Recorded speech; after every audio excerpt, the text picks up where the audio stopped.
We have with us Professor Brian Brooks, the Editor-in-Chief ES Letters, and Professor at the Baylor University, Dr. Margaret Mills, the Managing Editor, ACS Publications, Professor K.K. Pant, Director, IIT Roorkee, and Professor Vimal Chandra Srivastava, the Dean, International Relations, IIT Roorkee. I request all the dignitaries to please come over to the dais.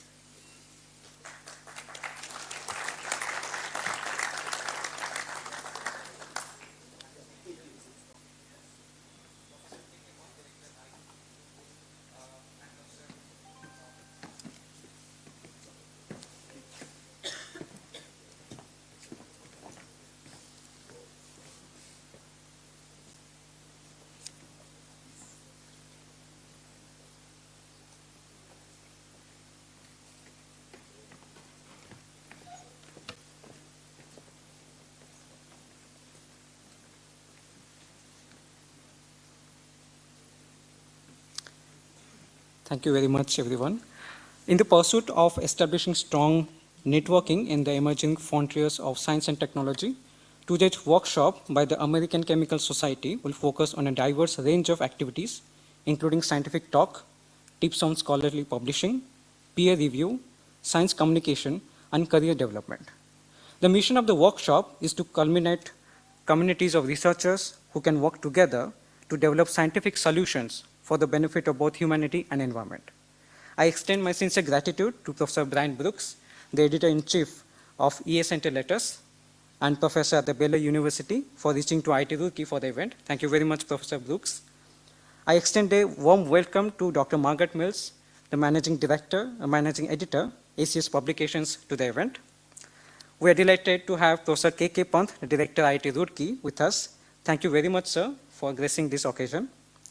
I also thank Dr. Asha Lisa James, the Team Lead ACS Publications, Dr. Ajay Jha, Team Lead ACS Publications. We had a very long discussion of arranging this kind of event, and I'm very happy that today it came to a very good reality.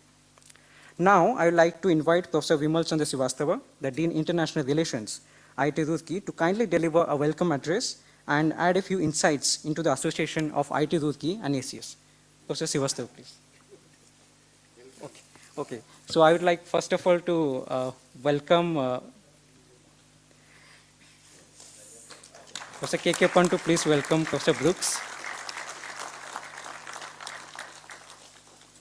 I request Professor Srivastava to please welcome Dr. Margaret Mills. Professor Srivastava, if you could also welcome Professor Pant.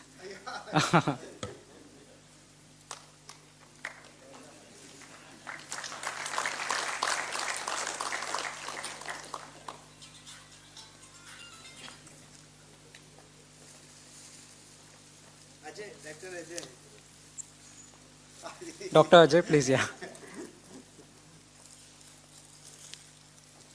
I was looking, where are you?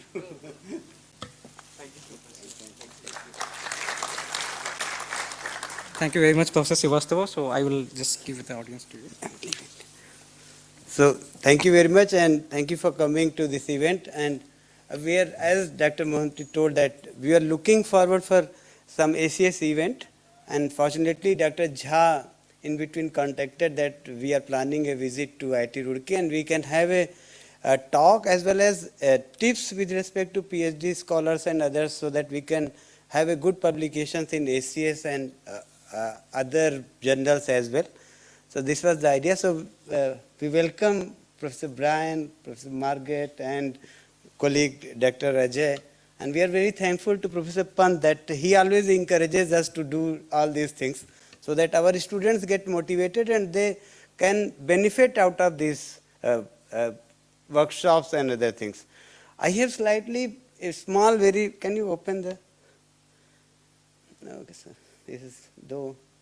So yesterday only I thought that, let me check that what, little bit of what IIT Roorkee is doing with respect to publications in ACS. So this is the thing that I surveyed upon yesterday only in the web of knowledge. Okay, so the data may not be very accurate, but it gives us idea. Okay, so this is there. So papers published in ACS. So I was looking from 2013 to 2023. If we roughly take 2022 also, so we can see that 8 times increase in 10 years. So which is good. And this is the link that I have used to gather all this data after filtering a lot. Okay, so this is done in ACS.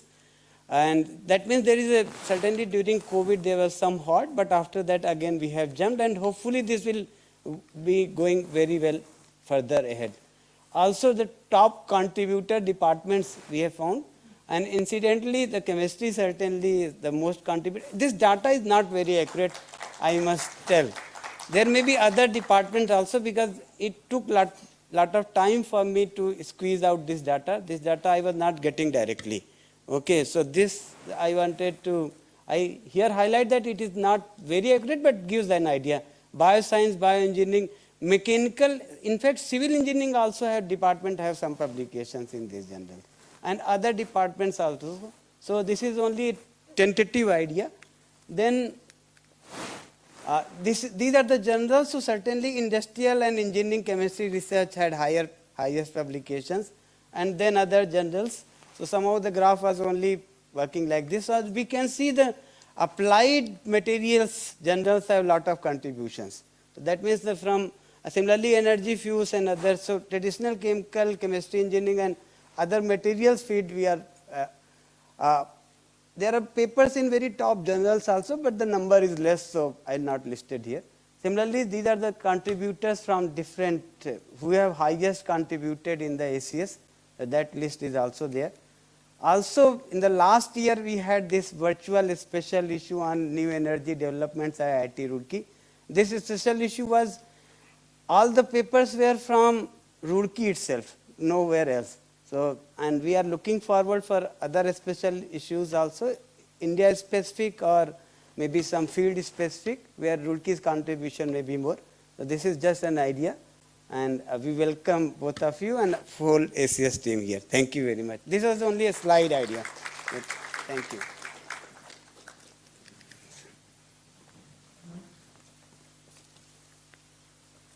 Thank you very much, Professor Srivastava, for wonderfully presenting to the audience about the commitment of IIT Roorkee towards contributing to the thrust areas of science and technology in association with ACS. I would like to now welcome Professor K.K. Pant, the Director, IIT Roorkee, to kindly address the August gathering. Please, sir.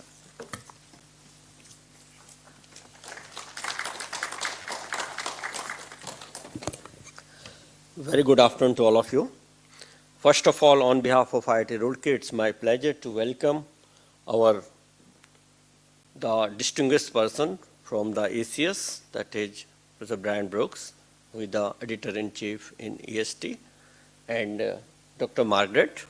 I called you professor. You are a professor, I know, already in a US university. And Dr. Margaret, who is the editor in terms of editing manager for ACS Publisher.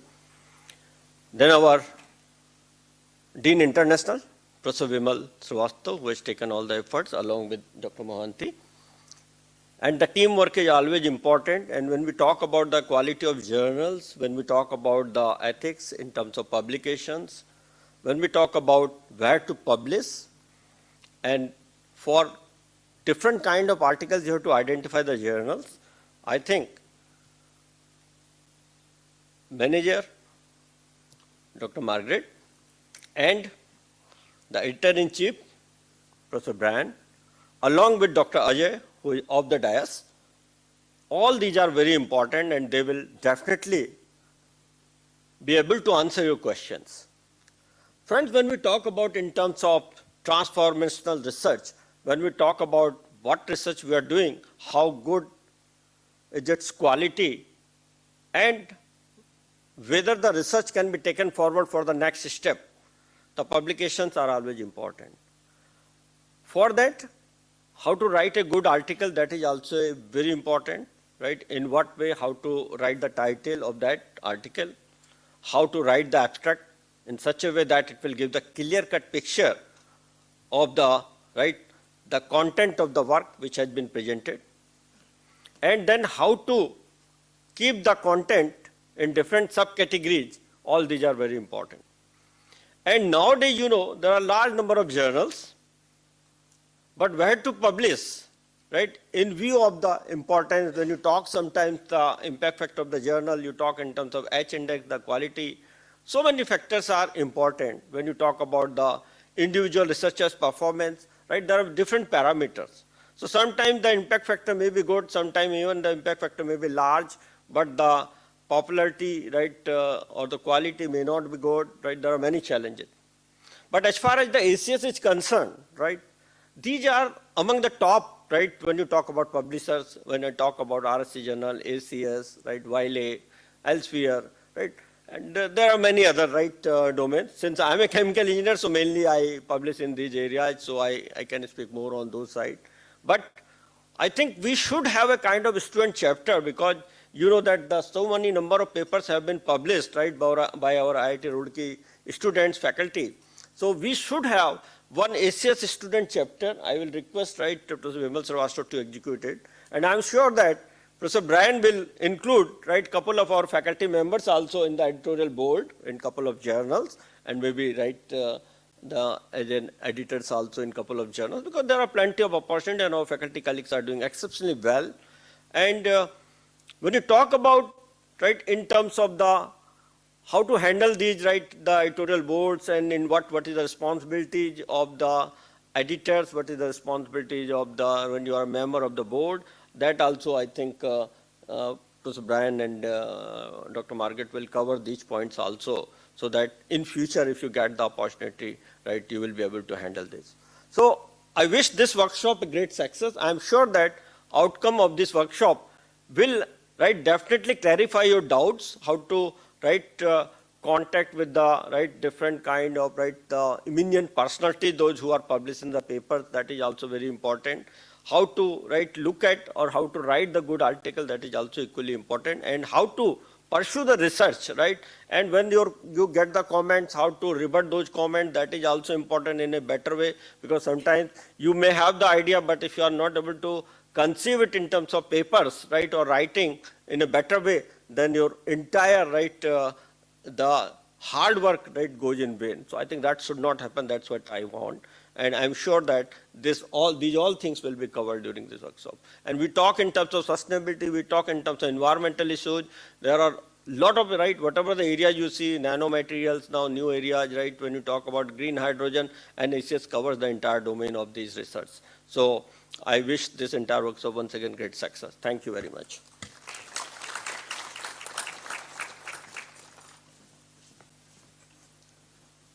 Thank you very much, Professor Pant, for portraying the need of addressing critical global problems that we are facing today, and how IIT Roorkee has been at the forefront of solving various pressing challenges in the society.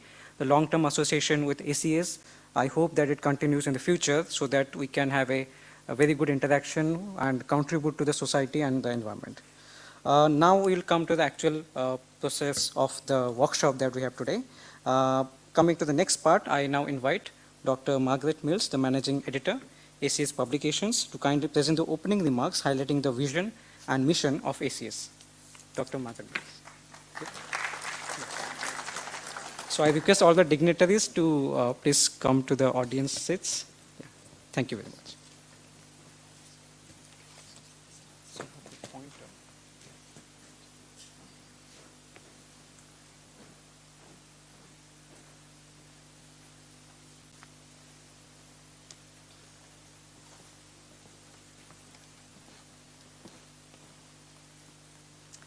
While they're getting my slides ready, let me just say a very, very warm hello. And I'm just delighted to be here. It's a true privilege. It's my first time here in India, my first time here in IIT Roorkee, and it's been an incredible week traveling around India and now coming to your beautiful campus. And I realize what a privileged place this is to be a student in. But I'm also deeply honored to be standing here talking to you as young academics at the beginning of your careers, because you're the future. And I hope that what I've got to present to you today is helpful to you as you progress through your careers and start to write those scholarly publications and that will build your career and put you in front of the scientific community. Super.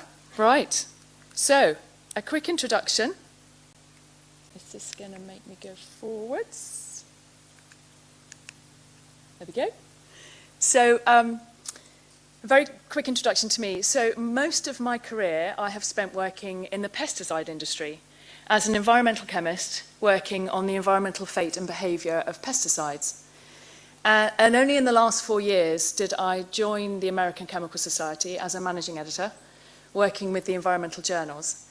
And in these last 4 years, it's been a fantastic experience working with academics around the world and being involved in all of this broad environmental chemistry research. And so if ever you get fed up, tired of standing in a lab, wearing a white coat, then consider scientific communication or scholarly publishing, because we are all PhD postdoc scientists working with these scientific journals, and it's a very exciting career. So when these opportunities arise, keep that in mind. So just as a way of introduction, before I get into a bit more detail about the environmental journals that I'm the managing editor for, I just wanted to briefly describe the American Chemical Society. And I know all of you are aware of ACS, but just briefly, it's one of the biggest scientific societies that exists, with over 170,000 members across the world. It's, most importantly, a not-for-profit society.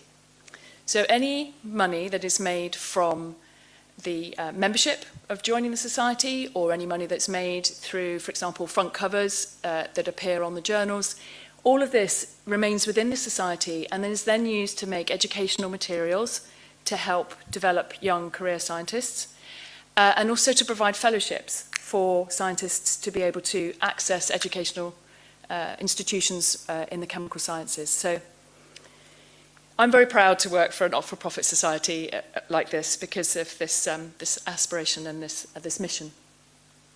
And ACS also has two very large scientific meetings. They're both in the US. There's one in March, there's one in August, and they're usually somewhere between sort of 10 to 12,000 chemists that congregate to network and share their scientific work. So some of you may have been to some of these, but I strongly encourage you to take a look and consider presenting your work at these. And so I fit within ACS under a division which is called ACS Publications. And within publications, we publish over 80 journals now, covering the broad range of the chemical sciences in every aspect. And we have, to help you choose the right journal and to publish successfully, we have a number of free tools that you can access through our American Chemical Society website. And one of these is called ACS Author Lab, and it will provide you with information about how to write a good paper, how to structure it, anything you need to know about ethics, publication ethics, plagiarism, copyright. Pretty much everything you would need to know about how to write a good paper is right there, and you can take this ACS Author Lab. It's like a free course, and it's really beneficial to give you the full picture. And we also provide something called ACS Authoring Services, and this is a paid service, so you have to access it and pay for what you need, but it also gives you help with English editing or production of tables or graphics, or how to lay out your paper. So if you're stuck with any aspect of scholarly publishing, there is this service available to help you. And there's also something called the ACS Publishing Centre, which is where you'll find pretty much everything that I've just described, as well as all the journal guidelines for all the journals that we publish. So again, a really good resource that you'll find on our website. And so now I'm going to just describe in a bit more detail our environmental portfolio of journals, and then in even more detail the environmental science and technology journals, because these are the ones that I'm involved with. And first of all, the environmental science and technology portfolio. So you may have heard of environmental science and technology, so abbreviated to ES&T. This is the mothership journal. This has been around since the 1960s, and it's the front cover there that's on the bottom left-hand corner.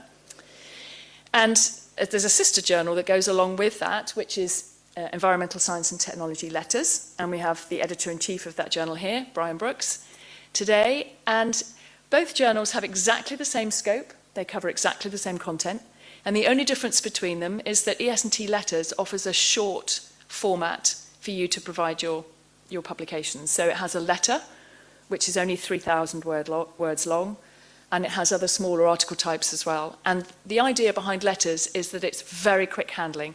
So from submission to publication, it's typically less than a month. And it's the content that they're looking for is it's urgent information that needs to get out to the community to be published in a very timely manner because of this urgent nature. And then more recently, we've had these 3 additional sister journals, the ones across the top, join the portfolio, and we have ES&T Water, Air, and Engineering. And the difference between these sister journals and the sort of mothership hub of ES&T is that these are much more specialist. So, for example, ES&T Air, if you were writing a research paper, for example, about the air chemistry of Delhi, because it's very specific to the chemistry of the Delhi region, it may not be broad enough to fit well in ES&T. They're looking for something that's globally applicable and impactful in that way, in a global sense. But it would fit extremely well into ES&T Air because they like case studies, they like local or regional approaches, and they're really interested in the chemistry of Delhi because that might well be something that can transfer to other cities around the world. So you're talking to a more specialist audience in these more specialist journals. And then the ES&T journals sit with an even broader environmental portfolio within ACS. And so if I start from top left, we've got Environmental Gold, and this is a purely open access journal. Then bottom left, we have the Agricultural Science and Food Chemistry journals.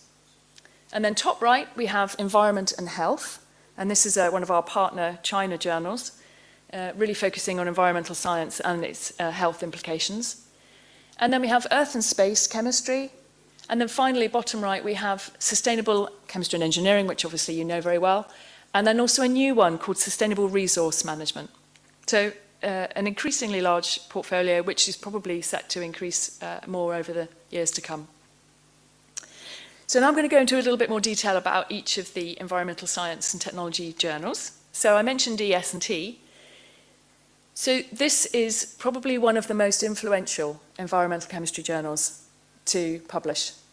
It's been around, as I said, since the 1960s, and it's a thought leader in the field, and it's an influencer and a policy change maker. And we're very proud to have our current editor-in-chief, Julie Zimmerman, who is at Yale University. And ES&T has garnered almost 250,000 citations for its published works so far. So this is a highly regarded and highly cited journal.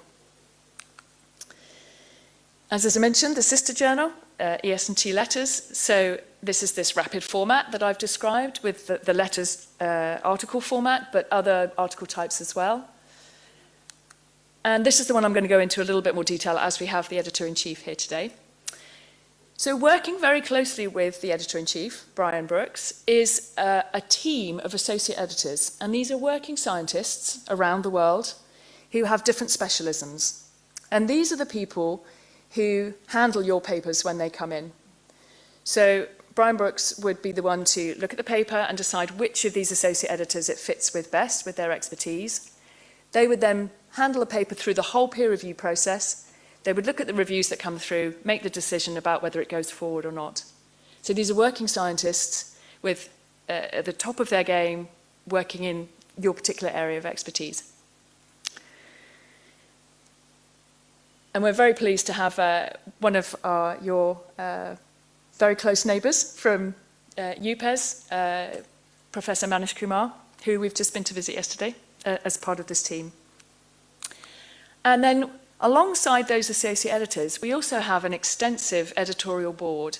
And again, these are academics working around the world, and they are the eyes and ears of the journal.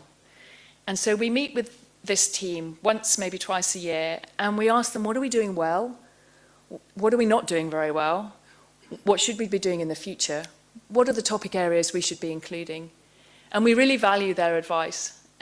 So we have 53 members in the editorial advisory board for letters, and they're from 12 different countries around the world.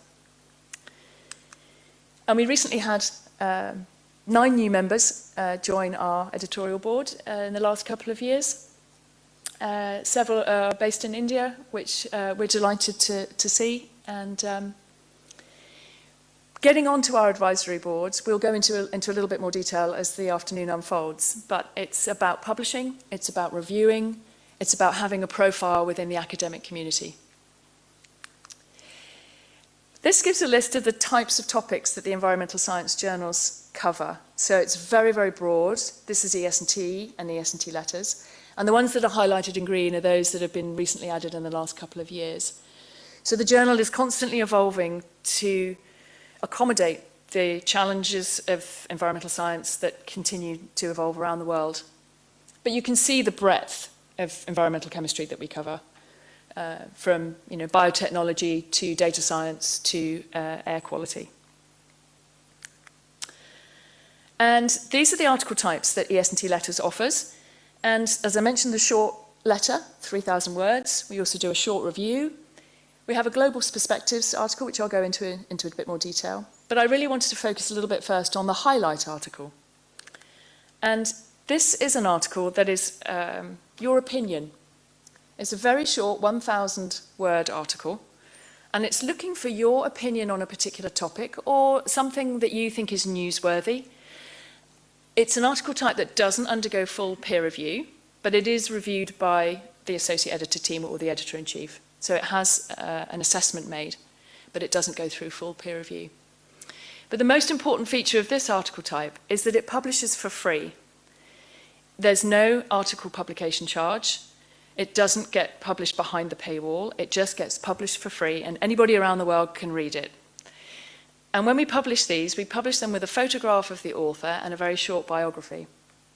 So as young career scientists, this is a really nice way for you to have your profile seen and to have some exposure with the broader academic community.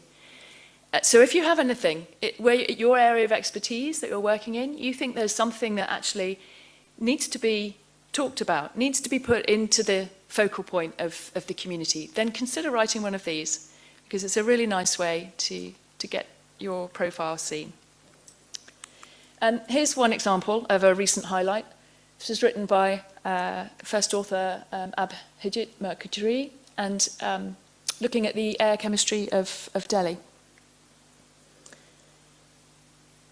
And then I wanted to show you this other article type in ES&T Letters. It's called a global perspective. And this is a slightly longer article type, but this is looking at, again, which areas of environmental chemistry need a reassessment. So you provide like a critique or a synthesis or a reanalysis of a particular area of environmental chemistry that you think maybe needs reevaluation, or maybe needs to take a new direction, or maybe just to be re-scrutinized. And these are proving to be extremely popular articles, again, because I think they're being thought leader articles. And these are some examples of recent global perspectives. And if you look at the top one, this was published a couple of years ago, in 2020, and it's already had over 60,000 views and has accumulated 231 citations. So these are proving to be very popular articles. So the ES&T portfolio also do lots of special issues. And these are examples of recent special issues that we've done. Again, kind of a showcase of the breadth that the journals cover, from looking at sustainable development goals and research that's been moving towards attaining those goals, human health and the exposome, data science, water treatment. And these are two more that are ongoing calls for papers. These are still live. One looking at the chemistry of wildland fires in the broadest sense, so not only air chemistry but also water contamination as a result of wildland fires. And then a new one just about to start on ocean health, so every aspect of ocean health. And these are really nice places to publish because they tend to be a a really important reference point in the future for somebody getting into the topic or wanting to see what the state of the art is. They can go to these collections of papers and get a really good view on what's the latest. And just to give you an idea of the impact that the environmental science journals have, so often in policy papers written by governments or non-government organisations, you'll find the ES&T papers referenced. So the work that's published in our journals is leading to policy change, it's leading to environmental change and environmental protection around the globe. So ES&T and its sister journals are really impactful papers. And we're also often in the news, in the international news. The international media know that what's published in our journals is thought-leading and impactful, so they're often looking. And again, this means that your research, if you're publishing in these journals, goes around the globe very quickly, in BBC News to newspaper articles to online.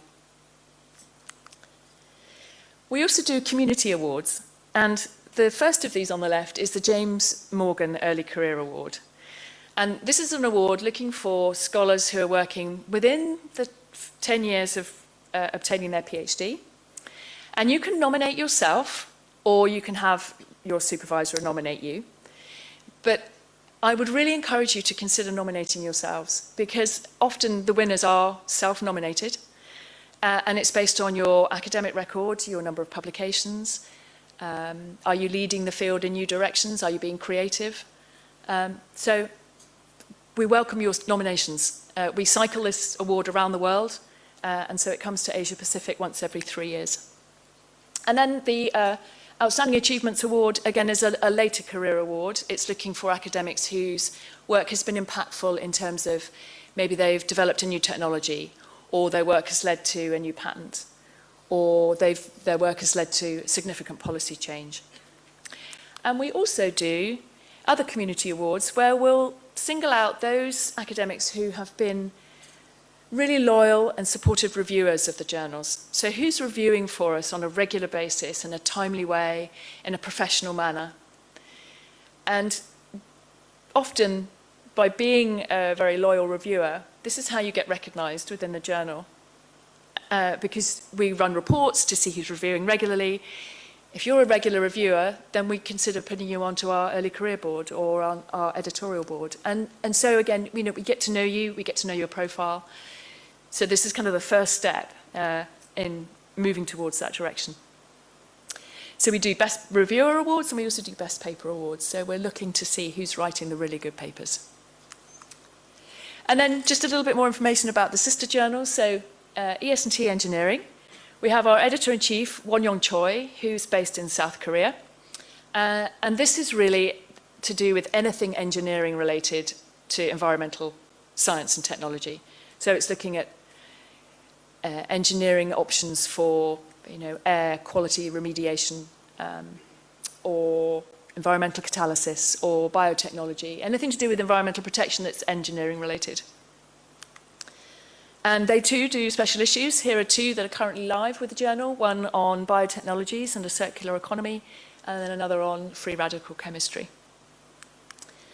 And then ES&T Water, we have Professor Shane Snyder, who is based in Singapore. And this is a really broad water research journal. So it's looking for anything water related. Freshwater, seawater, lake water, precipitation, you name it, anything water related.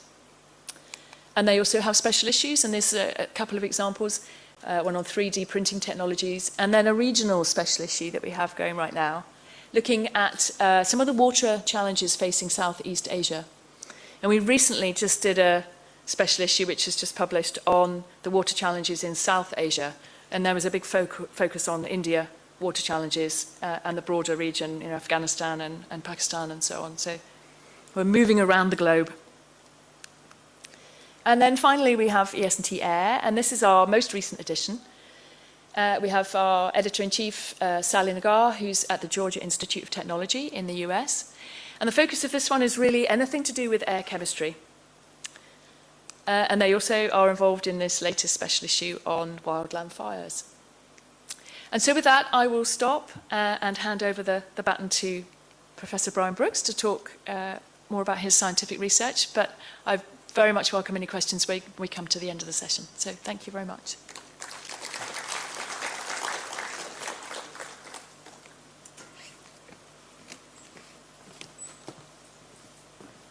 Thank you very much, Dr. Mills, for presenting a very detailed, I would say, details about the ACS publications, the various journals that we have, various opportunities that we have for publishing. Thank you very much for addressing the goals and objectives of ACS community that ACS have been completely thriving for. I would now like to invite Professor Brian Brooks, the Editor-in-Chief, ESNT Letters, to kindly deliver the scientific lecture. The lecture will be followed by a question and answer session post the, I would say, the scientific lecture. So I now would like to welcome Professor Brooks, please.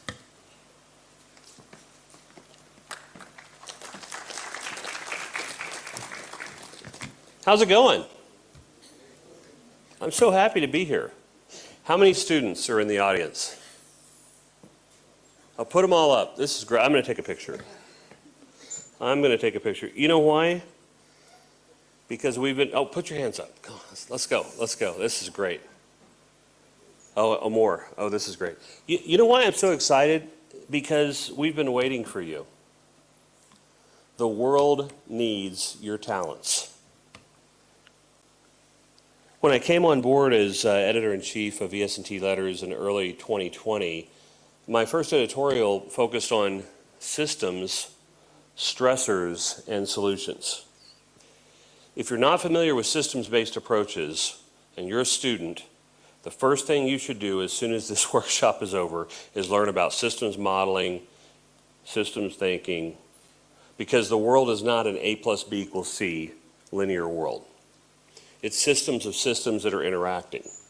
And if we don't understand systems-based approaches, how can we truly understand the stressors that we face for water, food, chemicals and waste management, clean air? We won't move toward realizing sustainable solutions unless we embrace systems-based approaches. So what I do hope today is to spend a few minutes thinking with you about what's called the One Health concept or approach and how we've been integrating this in different ways, learning from different disciplines in studying urban aquatic systems. Hopefully some of the perspectives will be interesting to you. Where do I point this?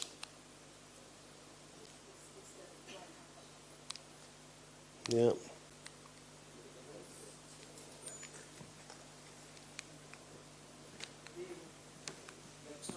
Maybe over here. It's solid, right?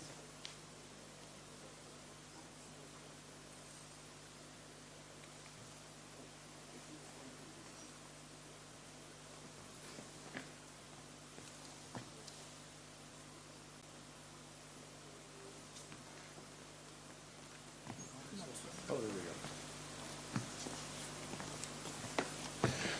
The One Health approach. Is anyone familiar with this? You guys thought about this very much? You know, One Health comes from veterinary medical doctors, and that's why they have animals separated from human and environment. And of course, when I think about environment, I think about animals are part of that, but aren't we also part of environment? And even definitions of different types of disciplines basically are much more integrated. But what we saw is One Health moving from veterinary medicine practice say 15 years ago, into now being integrated formally in schools and colleges of public health in the United States, and such that all graduate students have to be familiar with One Health going forward. Why? Because it's a systems-based approach. It starts again from veterinary medicine because we were thinking about infectious disease. We're now extending this to understand a number of challenges and opportunities related to sustainable development goals. So I'm sure you're all familiar with the SDGs, right? I mean, these are noble goals. No child makes the decision on where they're born. But I think zero hunger is a basic, like, human right, like clean water and sanitation. I study cities, so sustainable cities and communities are inherently linked, though, with things like food, clean water and sanitation, responsible consumption and production, energy, life on land, life below water. You see where this is going? So we have 17 SDGs that are noble goals, but they're interconnected. We have to understand the connections. We have to understand systems-based approaches if we're going to move toward realizing these goals in a timely and equitable manner for all people. The reality is, however, is that we're, by the way, thanks Maggie for introducing this, we're interested in SDGs at ES&T and EST Letters. In fact, we publish a lot of work in this space, and coming out on Tuesday of next week will be our joint special issue on accelerating environmental research to achieve the SDGs in ES&T and EST Letters. The reality is we've got big challenges on this planet that are limiting our ability to achieve these goals. Let's think about this from a systems-based perspective. Pollution is now considered a huge problem, especially for human health. Historically, we would think about human disease as an infectious disease issue, right? But what do we see, especially in low and middle income countries around the world, is the rise of non-communicable diseases, right? Non-communicable diseases are rising around the world, especially in LMICs, in profound ways. At the same time, we appreciate interconnections between human health and biodiversity and ecosystem services, but the recent IPBES environmental assessment from the United Nations types of activities identify that we're losing biodiversity now faster than any other time in human history. These are challenges, right? You're probably familiar with IPCC and climate change. IPBES is a similar biodiversity and ecosystem services perspective. And so the realization is that chemicals and waste are playing an important role, not just in human health, but also in biodiversity and ecosystem services. In fact, when we define universally environmental management goals, they will always tend to center on some aspect of public health, biodiversity, and ecosystem services. Subsequently, the recognition that chemicals and waste are real challenges and we need to move forward toward sustainable solutions associated with pollution prevention has resulted in now the current development of an intergovernmental science policy panel on chemicals, waste, and pollution prevention at the UN level, similar to IPCC or IPBES. You know, a few years ago, one of our editors, Jianyang Wang and colleagues, identified that there's at least 350,000 chemicals in their mixtures that have been registered for use around the world. Why do I say at least? Because what they were doing is they were looking at publicly available governmental databases they added everything up that they could find. Okay? So at least. A lot of countries don't have databases or that are publicly available. In fact, I'm fortunate right now, I'm working with the Royal Society of New Zealand support with the New Zealand government on chemical assessment and management challenges.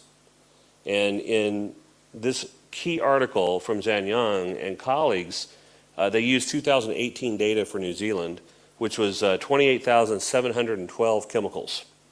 So since 2018, a lot of things have changed, right? We all kind of went through this global COVID-19 pandemic. And I guess sometimes it feels like it's been a decade or more in COVID years. But now my colleagues tell me, in fact, the colleagues that actually know the numbers, that over 3,000 new chemicals for New Zealand alone have been added to this number in terms of registering for commerce. 350,000 chemicals and their mixtures in commerce. This is a big chemical space. It's a big chemical pie. Yet we don't have robust empirical data to be able to perform robust environmental assessments for many, a few thousand at best. So we need to actually move chemicals assessment management forward, especially as we're thinking about sustainable practices for water, air, food, because what we're doing is we're increasing chemical production, and that's in response to consumption and population growth. We're also seeing the demographic transition to cities happening around the world faster than any other time in history, right? This is a global megatrend. So global megatrends don't really care who your prime minister and my president are, right? This isn't a political thing. This is a reality of what's going on in the world and where things are continuing to move. So we're concentrating people and their consumption of chemicals in cities unlike any time in human history, and we're doing that faster than we're developing systems, sustainable interventions, technologies that can be implemented around the world. We need to think together. We need to work together. We need to learn across disciplines together. We need to embrace systems-based approaches. That's one of the reasons why I'm so excited, and my colleagues are so excited that you're here. Because I truly believe in the next few decades, what happens in India will change the world as it relates to sustainable practices, advancing sustainable sciences, managing more sustainably chemicals, waste, natural resource issues. I live in Texas. I'm a professor in Texas. I'm a Californian. Texas is interesting for a number of reasons, and I'm really in the middle of the state. This green band is the watershed of the Brazos River. It's the longest river in Texas. It goes through my town, and yeah, on the west side of Texas, we get about this much rainfall every year. We have pronounced rainfall gradients because on the east side, we get about this much rainfall every year. Okay, so the intersections of climate are really pronounced in a place like Texas, representing a gradient of like the east and west part of North America. At the same time, we also have 3 of the largest and fastest growing metropolitan areas in Texas. So we have intersections of urbanization and climate which are quite profound. And with these types of rapidly urban and growing cities like Dallas, Fort Worth, the Houston area, we have to recycle our water. We're increasing water reuse in important and strategic ways, and we must do this going forward because just like the north and east side of Dallas needs almost like the equivalent of 1 reservoir of new water every decade going forward. That won't happen. We can't build reservoirs that fast. We have to recycle water. We have to think about resource recovery. Just a few years ago, our National Academies of Engineering identified resource recovery as one of the grand challenges for environmental engineering. By the way, this is happening, and it's happening in places like Dallas, Fort Worth area, where 2 of the largest water reuse projects in the United States is currently happening. And these are indirect potable projects with constructed treatment wetlands. Well, Dallas, Fort Worth, and Houston are connected, not just because they're both in North America or they're both in the United States or they're both located in the state of Texas. They're connected hydrologically because you see just to the right of this green band, this Brazos watershed is actually the Trinity River. Okay, so Dallas, Fort Worth is basically found in the headwaters of the Trinity River. Anybody study hydrology here? Anybody? This guy does. I know he does. Okay, so a few people, right? Okay, let's think about hydrology a bit. Well, we're in a semi-arid region, and we've got a lot of population growth. We've got increasing demand for water. We've got to increase reuse. So you might think that as population has been growing in the Dallas-Fort Worth region, we might be discharging less and less water into the Trinity River because we've got to reuse it. Well, in fact, what's been happening is it's been going up.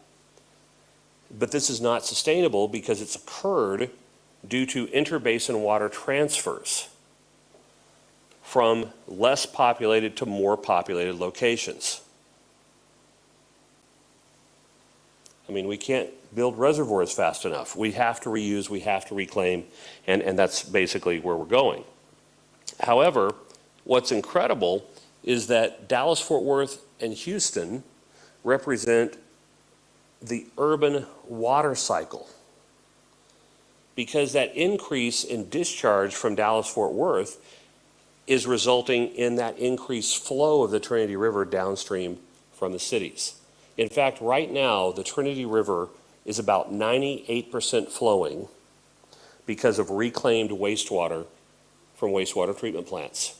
It then travels several hundred river kilometers downstream to an impoundment called Lake Livingston on the north side of Houston, which is a critical water supply in Houston, or for Houston.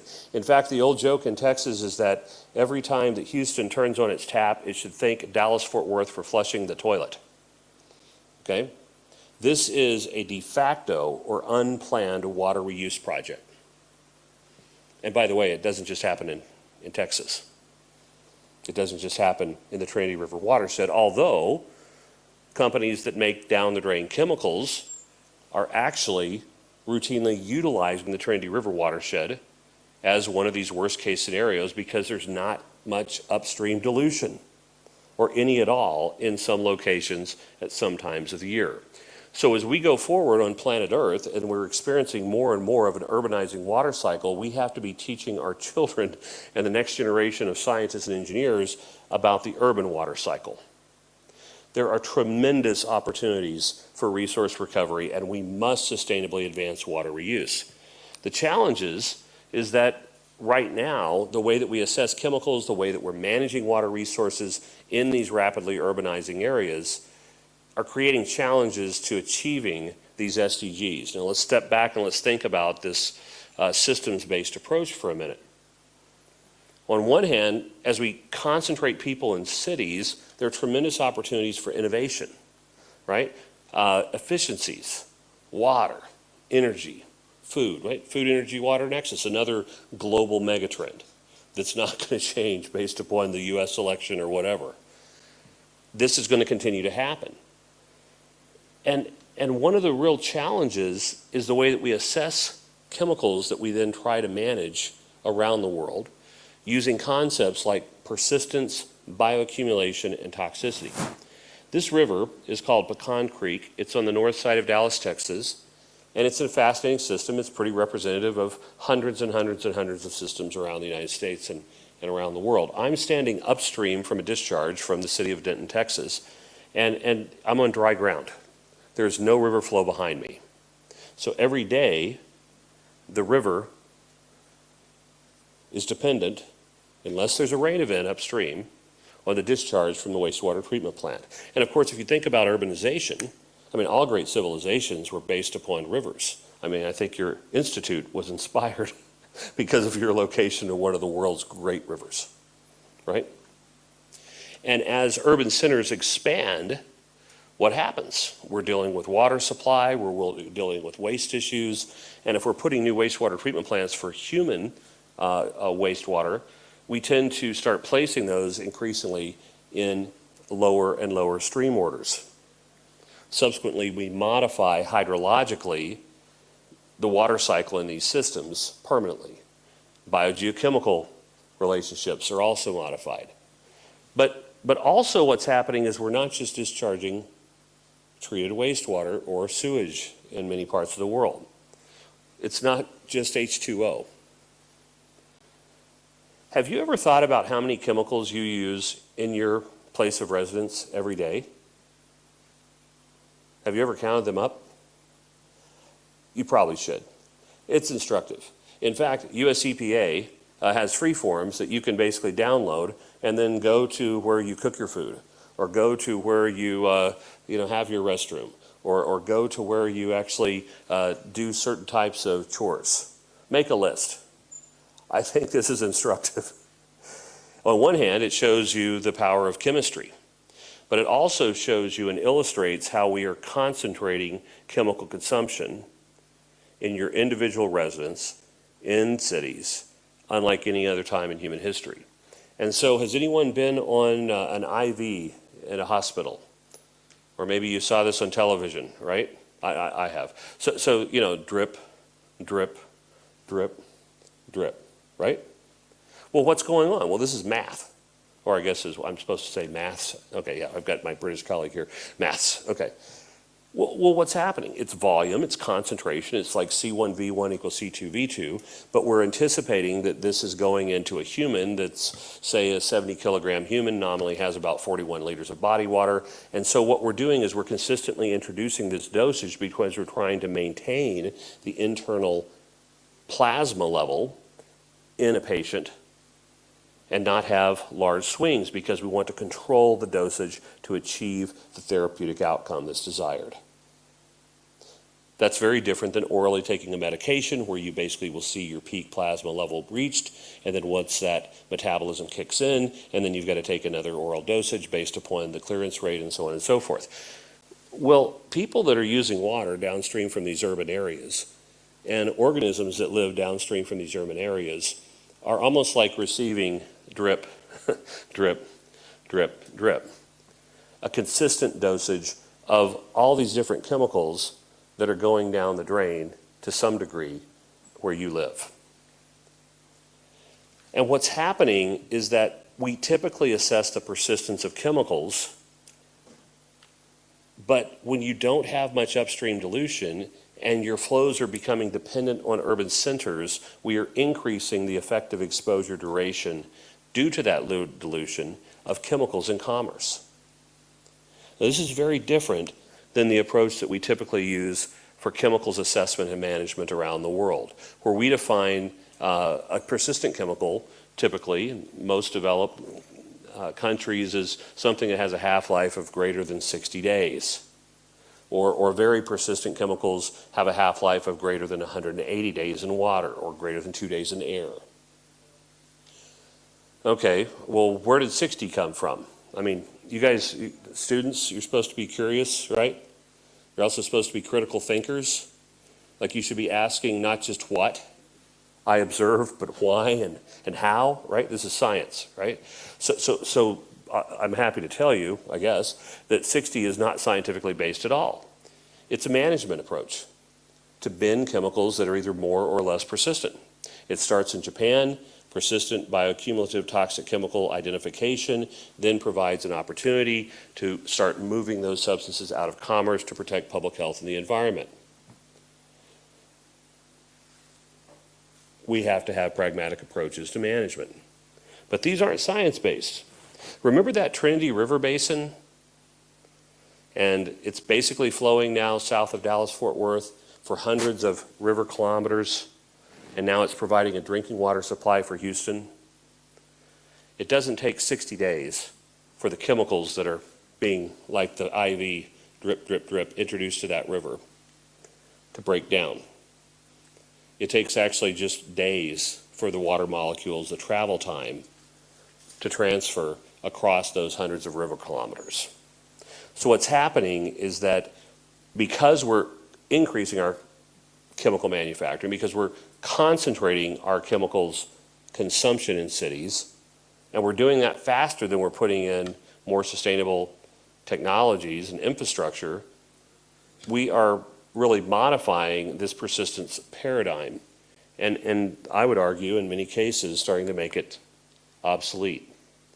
Because as we see the effective exposure duration increase, it's happening because our introduction rates of these chemicals are exceeding chemical half-lives. So what that means in river basins like the Trinity River is that chemicals that were not identified as persistent chemicals in the environment by regulatory agencies effectively are persistent for downstream uses, agriculture, industry, aquatic life uses, potable drinking water supply, et cetera, et cetera, et cetera. This creates a tremendous opportunity to move the science forward in an area called green chemistry, and specifically Green Chemistry Principle 10 we'll mention in a few minutes, which is designing chemicals for degradation. Oh, by the way, industry is really interested in what's in H2O that's consistently being released into the environment. Industries like pharmaceutical companies that make antibiotics. In fact, they now have an industry alliance where they are identifying numeric targets for antibiotics in wastewater and surface waters that, if not exceeded, are believed to not to be accelerating the promotion of the development of antibiotic-resistant microorganisms and ARGs. In fact, they've developed predictive no-effect concentrations to support the assessments of water quality and support more sustainable water management. So these PNEC values basically are numeric concentrations of that antibiotic that, if not exceeded, would believe to not promote or accelerate the promotion of antibiotic resistance. Well, this is interesting.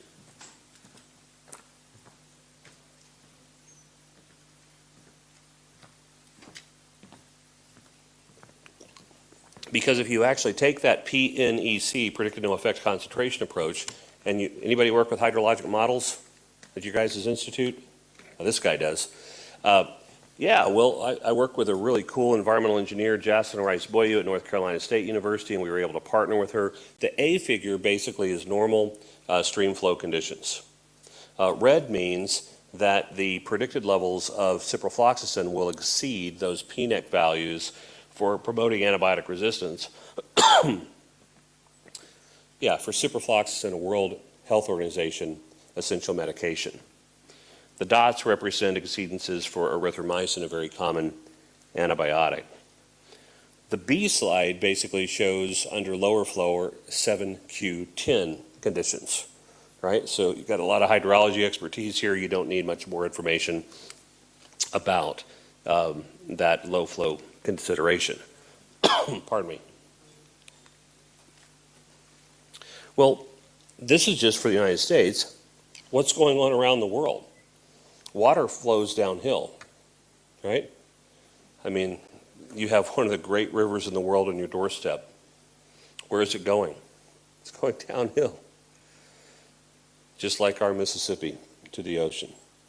Yet we don't understand the rates of development and the impacts on the quality of effluents that are going into coastlines consistently. And so we've basically launched something called the Global Estuaries Monitoring Program. It's one of the projects that have been endorsed by the United Nations Decade of Ocean Science for Sustainable Development. It's over 75 countries that are part of our team, working with colleagues in Hong Kong, in China, in Australia, and in the United Kingdom. We'll be presenting our initial results at a key UN Ocean Science meeting in Barcelona in April. Well, things like pharmaceuticals are just indicators of an urbanizing water cycle. Just like if you make the list of all the chemicals that you're using that goes down the drain in the sink of the restroom or of your kitchen. Okay? They're just indicators of human activities.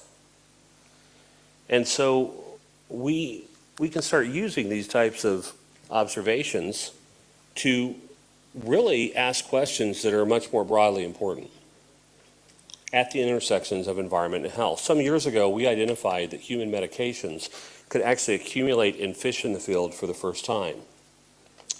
And what was fascinating is that, the media got a hold of this and they really liked it, but what I was most interested in is that the internal disposition of these medications in the fish mirrored exactly what you'd see about the disposition of substances in humans. We started having a realization. We don't know anything about the environmental relevance of these chemicals. It was the first observation of its kind. So we looked to the human literature. And what do we know more about in terms of chemicals in the environment than any other groups of contaminants? We know more about human medications because they're extensively tested. How can we learn lessons from human medications that can actually help us interpret other types of environmental contamination issues? We extend this basically to national pilot projects with US EPA across the United States, and also to similar studies with the German Environmental Specimens Bank, with German Environment Agency. And we started using a term to help us understand partitioning of substances like the ones that I just showed. Because who's taken an environmental chemistry class? Anyone taken an environmental chemistry class? At ES&T, we're interested in environmental chemistry. Well, we use partition coefficients to understand two-phase partitioning. We use things like fugacity modeling to help understand how organic chemicals are going to move around among matrices. And this basically came about because historically we were studying non-ionizable organic chemicals like PCBs, dioxins, furans, organochlorine, pesticides. What we're seeing, remember 350,000 chemicals and their mixtures in commerce, we're seeing a shift of the chemical space toward more ionizable compounds. Lots of weak acids and bases are being used in commerce. If you use those historical models to understand the disposition of organic chemicals in wastewater treatment plants, in rivers and lakes, in estuaries, the coastline, you have a different applicability domain than the training sets that was used to develop the concepts. So we started looking to the human literature, and apparent volume of distribution is a proportionality factor. It basically says if I take a medication, how much of it's going to stay in my plasma or my total body water Remember, a 70 kilogram I don't weigh 70 kilograms. I'm a little more. But a 70 kilogram person is about 41 liters of body water. So if there is more of a chemical in my total body mass, because it's binding to proteins or other types of locations, well, that tells us that there's an increasing apparent volume of distribution. So for a compound like sertraline, okay, a value of 25 says there's a lot of it in your body. Relative to acetaminophen or paracetamol, this is a weak acid. Basically, it's closer to 1, which means it's mostly in body water. Well, that's interesting, because who's heard of the log KOW value? Anyone? KOW, octanol water partition coefficient, master partition coefficient for environmental chemistry, for drug development, drug design. Because octanol is our surrogate for organic lipids, and we're trying to understand whether a chemical will partition across a membrane. But again, this tends to be what we've used for non-ionizable organic chemicals, as we've used KOW in so many of our environmental applications. So if we actually start looking at apparent volume of distribution, one of the Chinese students I've been working with, Ling Zhang, did an incredible piece of work during COVID, where we examined 8 different ionizable substances, and we selected those substances where this apparent volume of distribution value was not significantly related to log KOW. And what you see in the top right figure there in the A is that there's no significant relationship between BCF, or bioconcentration factor, and the log KOW value. If you use the distribution coefficient, or DOW, which is accounting for the pH of the water in which you're doing the studies, yes, we actually have some improvement in our predictability. If you look at liposome water partition coefficients, which was really put forward in an advancement by Beate Escher and Renee Schwarzenbach, it's actually somewhat similar to the distribution coefficient. But if you actually look at the human literature, a proportionality factor coming from human health to interpret an environmental contamination scenario, we actually see that there's a better predictive ability using this proportionality factor than our historical approaches for ionizable chemicals. Did we get lucky? Maybe we should continue to study this space, and we are. There's another large group of chemicals that's receiving extensive attention around the world because they too, much like acids and bases, do not conform to our traditional partitioning understanding for organic chemicals. And those are per and polyfluoroalkyl substances, or PFAS. So we continue to work with PFAS bioaccumulation and testing this volume of distribution approach. We hope to be able to share that with you more in the future. But by the way, if you go into the field and you actually collect fish in an urban area, like these fish were collected downstream from Houston, Texas, and one of the largest wastewater treatment plants actually found in the south central United States, what you do is you detect in an estuary, okay, and there's tidally influenced dynamics going on here. Estuaries are pretty complex, of course, spatiotemporally, and what you see is that there are freshwater fish like the bass, and there are estuarine or marine fish like the mullet that's coming in. Well, if you collect both the freshwater and the marine fish in these areas, you actually see, for this particular compound, a calcium channel blocker accumulating in the plasma of these fish at levels higher than the human therapeutic plasma concentration. Now, why is that interesting? Well, it turns out the pharmaceutical companies are really interested in this type of a data set. And in fact, in 2003, 20 years ago, they published a paper indicating that if you ever saw something like this, it would be suggestive of impacts to that fish. Why? Because fish and humans and other vertebrates are more similar at the molecular level than you might expect. In fact, over 1,200 targets, like proteins and enzymes for pharmaceuticals, are evolutionarily conserved across vertebrates. What also happened in 2003? The Human Genome Project was published for the first time. Cost $3 billion US.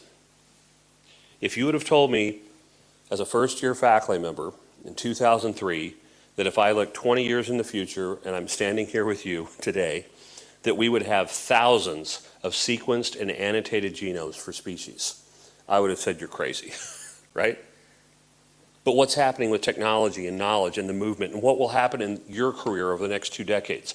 I encourage you to think forward. Not think about the challenge that we have now, but think about how we address those challenges and actually how we accelerate going forward.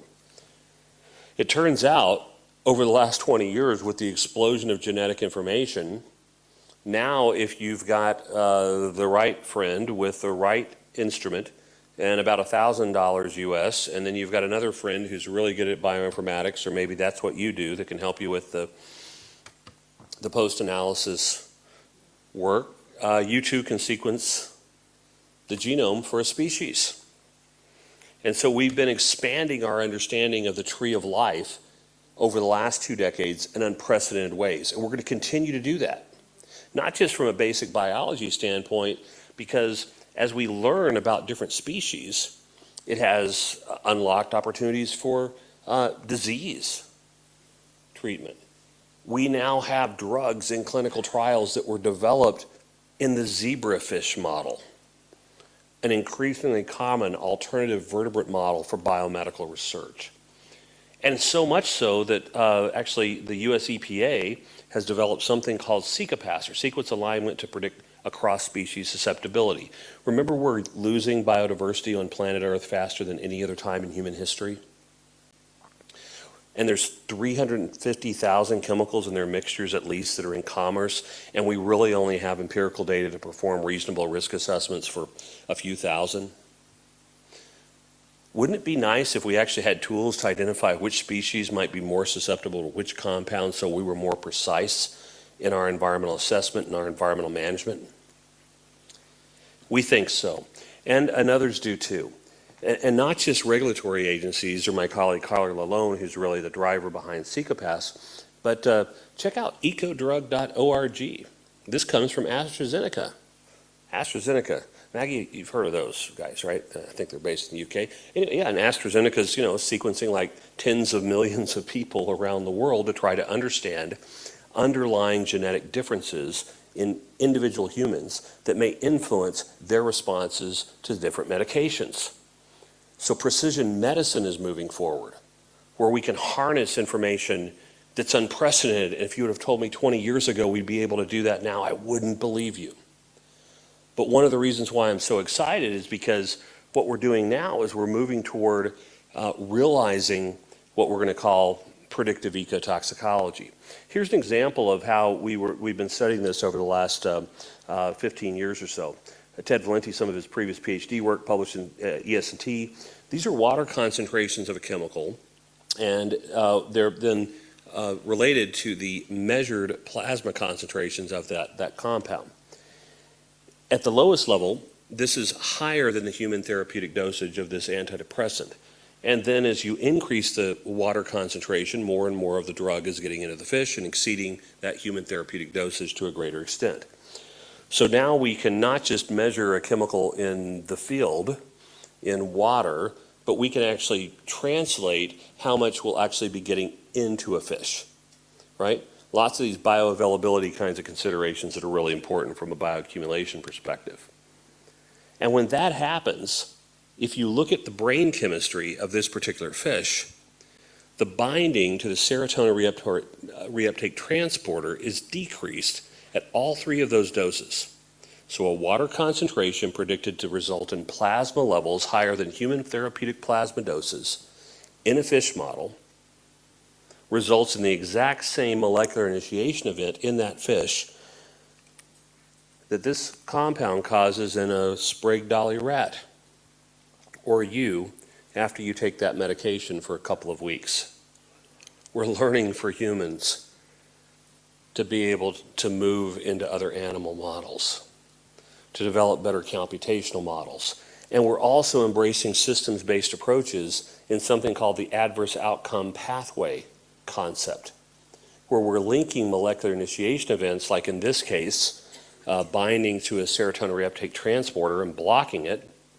But did I mention that there's over 1,200 human pharmaceutical drug targets that are evolutionarily conserved between you and me and the fish and the frogs and the monkeys that we saw this morning. Maggie? So what happens in these organisms? Well, you actually see anxiety responses go away, much like you see anxiety decreased in the rodent model or the human. And so basically, when the lights are off, these organisms are exploring.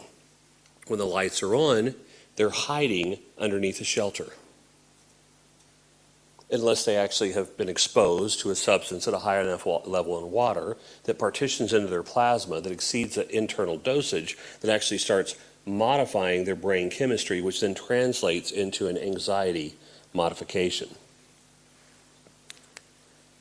So this is an example of a cascading series of biological responses that embraces basically a systems-based approach.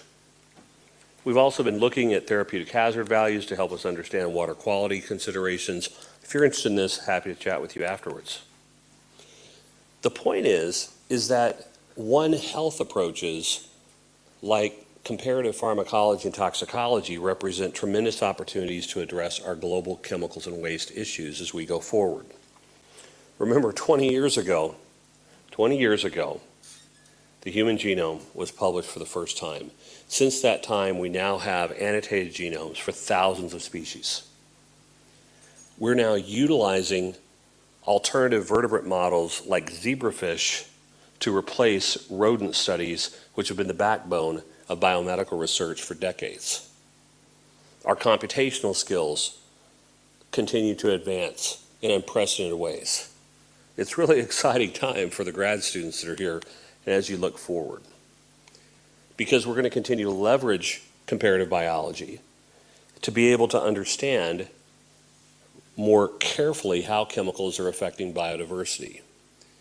And right now, the One Health toxicology specialty section is being formed in the leading toxicology organization on the planet, Society of Toxicology. By the way, we publish toxicology and public health work in ES&T letters and ES&T as well. And it's helping us to understand new threats that are showing up in many places around the world. Harmful algal blooms have been happening for many, many years, right? I mean, cyanobacteria help form the atmosphere and stuff, right? But we're seeing an increase in the magnitude and frequency of harmful algal blooms in inland waters and in coastlines around the world. Harmful algal blooms can make some of the most potent neurotoxins and hepatotoxins that we know of. And it's a classic One Health issue because it's connections between people, the natural world. It's microorganisms, but it also has a toxicology component. Comparative pharmacology and toxicology is helping us answer questions like this.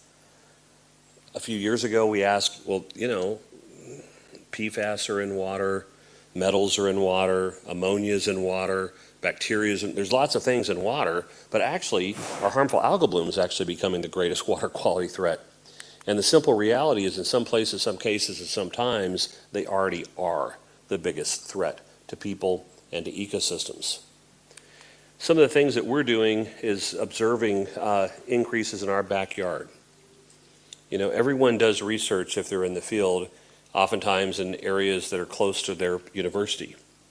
Yet how can we ask questions, not just to describe the what, but to understand the how and the why, to lead to generalizable knowledge that can help us understand complex challenges, to be able to move forward toward more sustainable solutions around the world. That's the kind of work that we've been engaging and we hope to continue to engage. Here's some work that's actually recently been accepted by one of the journals that Maggie mentioned. And across the state of Texas, across this pronounced climate gradients, we're understanding this One Health issue. We're seeing that a number of these compounds are actually exceeding international guidelines, yet we don't have basic biological information for many of these substances, much like many of the industrial chemicals in commerce. But we're also, with climate change, seeing these blooms occurring earlier in the year. We're seeing decoupling between optimal conditions for growth of the organisms with the conditions that actually promote more toxins production per cell. And that's helping us to think about, not just the toxicology. We use various types of techniques in our laboratory You know, we basically are recruiting students from chemistry backgrounds, from molecular biology backgrounds, from ecology, from public health backgrounds. And so our lab is pretty diverse, and we have a lot of fun. But we're also testing hypotheses to try to develop better forecasting models that are based upon ecological stoichiometry. So C to N ratios, for example, of a lot of these toxins are actually quite nitrogen rich. And are excessive nitrogen pools actually allowing these species to selectively, under certain conditions, produce more toxins per cell? That's helping us to, at least in a number of places, develop better forecasting tools to not just predict if the bloom is going to happen and the lake or the reservoir turns green, but if the conditions are such that you might actually have elevated toxins production, which might be of concern to the people, the livestock, or the environment. The One Health approach. You know, I've only got about 3 more hours of materials. I'm just kidding. I have to finish in, I think, 4 minutes, Maggie. I've got 4 minutes. Might be 4.5. The reality is we've got many questions. I've just demonstrated some challenges that we're facing around the world with urbanization and water quality. You know, we've got to think together beyond disciplinary boundaries. We've got to think together across borders, and we've got to reduce the barriers for our interaction if we're going to lead to the solutions in environmental science and technology that the world needs now and will increasingly need in the future. I'm so glad you're here. We need you. We need to think together. We need to work together. We need to understand each other, and we welcome your submissions. I pledge to you, if you're interested in ES&T and ES&T letters, I don't have to be here. ACS didn't say that I had to come. Maggie and I wanted to come, and thank you to Ajay for helping to facilitate this and for you guys to hosting us. Because as we look to the future, we have tremendous opportunities, but we're going to have to take systems-based approaches. We got to feed the world. We're going to see more and more people living in cities, and we're going to generate more and more waste streams. We've got to think about resource recovery. We've got to think about how we can sustainably protect public health and the environment as we realize those sustainable development goals for all. We've got to think about systems of systems and how they interact. And one of the ways that I think we can break the cycle of chemicals and waste is through green chemistry and green engineering, which actually works at the interface of these core areas, which actually represent a Venn diagram of actually the ES&T scope. But with green chemistry and green engineering, it's actually also a public health approach. It's a preventative approach. Sometimes we like to think about the ounce of prevention is better than the pound of cure. Can we anticipate better? Can we see things before they happen? Can we learn from our previous mistakes? And we have. Can we learn from designing safer chemicals for human disease treatment, like safer pharmaceuticals, which don't have side effects, to be able to design less hazardous industrial chemicals that don't have the impacts to public health and the environment? We can. It's been happening. It's going to continue to happen. And so this is Green Chemistry Principle 4, which is really exciting to me. If you're not familiar with green chemistry and engineering, please do take just a few minutes and check out the ACS's Green Chemistry Institute website, and also the new Office of Sustainable Development that the Green Chemistry Institute works with, along with our groups and others. That's, again, the largest not-for-profit scientific society in the world, is trying to put resources toward addressing sustainability challenges that matter to all of us. Here's the 12 principles of green chemistry. But the short of it is, we're asking questions like this. How can we actually design substances? How can we break the cycle of chemicals and waste? A lot of people are going to make a lot of money, by the way, in the future. Realizing this, a lot of people are now. It's estimated to be over a $400 billion a year enterprise globally at this moment. It will continue to grow. It has to grow because we're concentrating people in cities, consumption of chemicals in cities faster than we're implementing traditional types of approaches. For example, right now we're working with the One Health Drugs Cost Initiative, colleagues in Europe, to design an actual antiparasiticide that has its desired effect and also has lower impacts on the environment. Systems, stressors, and solutions. If you're a grad student and you're not familiar with systems thinking, systems modeling, systems-based approaches, I encourage you after this is over to go learn about this concept, because the world is not an A plus B equals C world. It's not linear. We really have to be moving forward. And that's why systems-based approaches will be required in ACS certified chemistry degrees going forward, along with the concepts of sustainability and green chemistry. All ACS certified programs are being given 2 years to adapt this into their activities. We've got to take systems-based approaches if we're going to actually address the stressors to people in the natural world, and if we're going to come up with sustainable solutions. I want to thank you for the opportunity. I want to thank you for your attention. And on behalf of my colleague, Julie Zimmerman, Editor-in-Chief of ES&T, I want to just say that we're open for business, particularly from underrepresented regions around the world. And the numbers that you actually saw the colleague present, that your institute is increasingly publishing in ACS journals. My sincere hope is that we can work with you and support your efforts, so we'll start seeing ES&T and ES&T letters and the other environmental portfolio journals increase as well over the coming months and years. Thank you so much.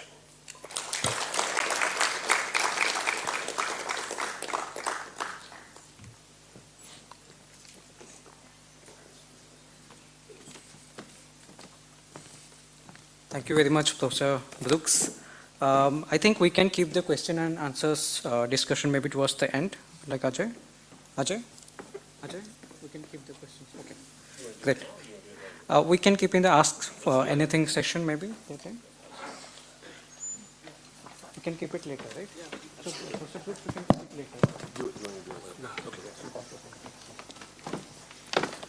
So thanks again, Professor Brooks. So now we have a session on tips for scholarly publishing. For this, I would now request the ACS editorial staff, Dr. Margaret Mills, Managing Editor, AC Publications, and okay, sure, and Dr. Ajay Jha, the team lead ACS Publications, to please take the stage.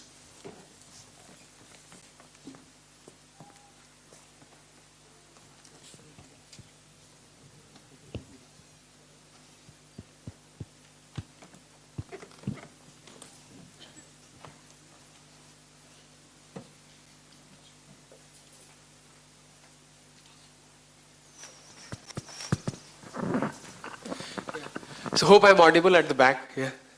Okay. Thank you.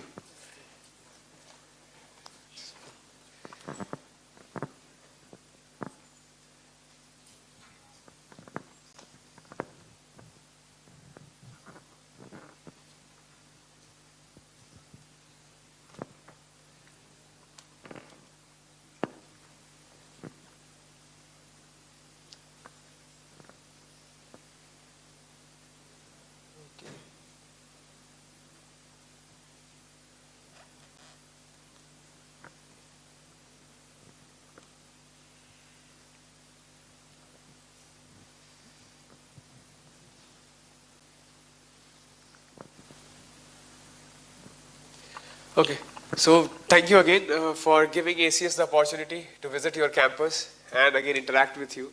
So we would love that you take most out of it and interact with our editors. So I'll just set the stage here with the help of certain examples that I'll show. And as we know that doing science is fundamental, but again, at the same time, it's also important and crucial to communicate it, because once we do the science, if it is not communicated to the society, it doesn't make sense. And if I'm standing here and you are able to hear me, the discovery of science, or if you are able to see me because of the light, it's all about because of the documentation which has been done in the past, right? So those kind of things make importance only when it is documented properly and it goes out into the public. So one of the things that we would like to understand into the whole process is that the scientific process has different steps. It starts from ideation, there is hypothesis, there is some kind of experimentation, and at the end of the day, we need to document it. Because until unless we document it, it doesn't make sense. You are not able to communicate with people. So it's similar to one of the things that there is some spy, right? And the person, whoever it be, is going to solve a mystery, right? They collect different kind of evidences, but at the end of the day, if it is not represented or presented to the public, is the mystery solved? No. So the similar approach is in science also.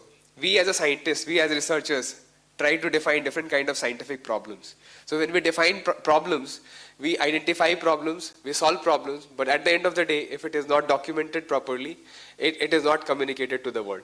So that's the crucial part around communication, and this is why we are trying to share with you some of the tips around it. One of the disclaimer that I would like to share with you that there is no perfect definition of a manuscript. It's all about the attributes we talk about. And here we'll try to share with you the quality attributes of a manuscript. And the other thing that's more important for the people who are just starting their research career, that it's not a one-day exercise. There is no quick recipe for it. It takes time. You need to discuss with your colleagues. You need to have the different kind of approach that your advisor tries to give you from time to time. So we'll start with the high quality attributes of research paper. And many a times people have this thought process that, okay, when we talk about research, it's all about the data. Yeah, data is important, but at the end of the day, that data needs to have some kind of insight. So that mechanistic insight is important, why this research is important. So that feeling needs to come out from the work that we are doing. And that's how it revolves around it. The other aspect that we need to take into consideration when we try to draft our article is around the title and abstract. And we'll see with the help of example that why title and abstract makes a most important part into a paper. The third component that we have highlighted here is around the experimental method. So when we talk about identifying a problem, we need to find a kind of solution. And that solution will come only with the help of different kind of methodology that we adopt. So it is equally important for all the people who are having the scientific background, whether a mathematician, whether a life scientist, or let's say somebody working in the chemical biology. So it's one of the things that needs to be reproducible, because we are sitting here and somebody who is working on certain specific areas which is of our interest and we want to reproduce it, it's not possible if it is done in a proper manner to reproduce it. So that's important, and again, this is the backbone of a research article or the research experiment that we do. The last but the most prominent part is having an exciting scientific story. Why? Because everybody loves story. So anybody who hates story? Nobody, right? Everybody loves story because our life is a story. At the same time, it's all about the impression that we have in our mind. So if I go to the next slide, many people would be interested and intrigued about the posters that I have here, the images that I have here. And these are the stories which we have had in our childhood days, many people, right? And this is how we just recollect. It's an impression in the mind that, okay, the Panchatantra ki kahani or the Panchatantra story, the story of the monkey and the crocodile, right? The lessons that we learned from it. Again, you can still remember. So anybody who knows, who still remembers the characters from here, the Jungle Book, other than Mowgli? Yeah? Sorry? Balu, yeah? Bagheera, Sher Khan, yeah. So that's how it matters a lot that when we have a scientific story, then it connects to the audience, connects to the readers. That's a simple philosophy. And the only difference between a scientific research article is that we have evidence to support what kind of story we are building. But at the same time, in these kind of fixed story, we have the liberty to choose our characters, right? So we choose our characters. We can name them anyway with what we want. So that's how story is important, and we need to have a clear understanding around the fact that it's the central theme which has to connect why we started the work, how we conducted the research work, and what is the broader implication of the research work, and that's why it matters a lot. Now coming to the key components around writing a research article, And it starts again with the data. Again, we talk about the fact that data is important, measurement is important, the methodology is important, but it's all about understanding that what is the key advancement that we are focusing with the help of the data, or what we want to emphasize with the help of data. The other thing is, we need to ask the question, because as a scientist, we need to be curious. And that curiosity arises with the help of asking and self-reflecting on the fact that why I am doing this research work. What is the broader implication of the research work or the problem that I have identified, and how I am going to solve it, or how this is going to have a broader impact into the society, or let's say the community that we are working along with. Then the data that we have collected, it's all about the importance of the data and not about the chronological order that how we have collected and how we have measured or what kind of methodology we have adopted. Figures again play an important role in making it more appealing, connecting to the audience, connecting to the readers, and we'll see why is it important with the help of certain examples in the next slides. The start of a manuscript doesn't require just only a craft and draft around the things that we are talking about. It's just a genesis. We have just started out. So it's not about we have all the components and it's done. It's the first step, and the first step is always crucial. So we need to have a broader understanding around it. And when we have this broader understanding, it's not about we need to be in a shell. Okay, this is my paper, I have started writing, I'll not show anybody. Najar na lag jaye, right? So that's not the philosophy. You need to talk to people, the people who are involved in that as a co-author, the people who are guiding you to lead that kind of research work. So that's the collaborative approach. That's where you need to have that kind of interdisciplinary mindset. Then, as we are ready with all the fact, we need to address the fact that the manuscript is going to have these key components, and it starts with title, abstract, introduction, graphics, experimental section, result, conclusion, references, and acknowledgement. So this is a broader picture of compartmentalization around what a manuscript contains. Something here and there, it depends upon the different kind of disciplines that we are connected with as a scientist. Because of constraints in time, I'll not cover all of them, but we'll see some of them with the help of certain examples. And as I start with the title, one of the most important thing, again, as a human being, we all are concerned about the fact that everybody has a name. Am I right? So we are very much focused around the fact that, okay, my name is this. This is how I identify myself. In the same way, the same philosophy works for the research article. The research article gets its identification from the title. So we can understand how important it is to have a title with its identification. And that's where the importance comes into the fact that what should be the title, how the title should be proposed, and what are the key components that we need to take care of. So again, a disclaimer, this is not the hard and fast rule that you should have 20 words in a title. But again, 20 words is a decent, 20 words is a decent number where you can have a concise and impactful article. The other fact is, many times people have this habit of putting up so many adverbs. So you can see there are certain things that we have highlighted in red: convenient, efficient, elegant, expedient, first, novel. So if we just see very closely that every science discipline in their own sphere, they are going to have something for the first time. Am I right? So this is what I am doing in water for the first time. This is what I am doing something in remediation for the first time. This is something that I am doing in certain area of material development for the first time. So it's all subjective. So why to have that kind of subjective component into the title rather than focus on the keyword that I or somebody who is doing the research is going to focus in the research work. So let the space be vacant for the keyword that is more focused to the research rather than putting up the adjectives which doesn't make sense or which are broader which are of broader sense. The other component which you might have seen, that whenever you open any of the issues in a journal, the first thing that comes is the title, then the table of content. So please do not worry if I'm just putting up loudly for the chemists, the people who are into the life science domain, the physicists and other people. Sometimes the mathematicians don't have these kind of representation. So mathematicians don't have the TOC. So that's how. So it's a disclaimer that I should put it. But for the broader scientific community, it's like you open the journal page, you will see the title, the table of content, the name of the authors, the issue in which it is published. So that's the first impression that comes to our mind, the reader who is opening that particular journal. So it's very important that we capture the first attention of the reader. whoever it be, whether we are submitting it for the first review also, it's the impression that is going to be built in the mind. So we need to be very mindful about the fact that there should be resonance into the title as well as the table of content that we are preparing and crafting. And we'll see with the help of examples how it matters a lot. Then avoid buzzwords. Many times we have this tendency to derive and devise acronyms or abbreviations.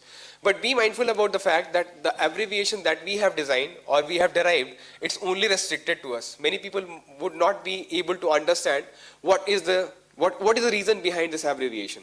So it's better to put that abbreviation in the introduction rather than putting into the title, because it makes more and more appeal for that reader. Then one of the key things is sometimes out of how should I put it? Out of being more excited about the research work, because everybody, so for a scientist, the research is the baby, right?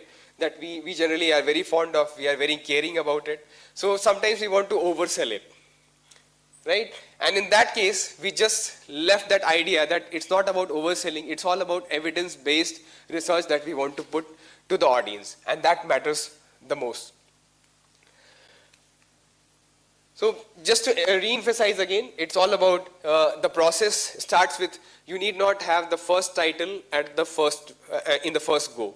You'll have to practice. You can have a longer title, then you can just go ahead with what are the elements that I don't need right now. So just remove it. So again, there are mix and match. Just show your title to the colleagues who are also working in that area, have that expert comment. And there are certain ways that we can identify the process around writing a title.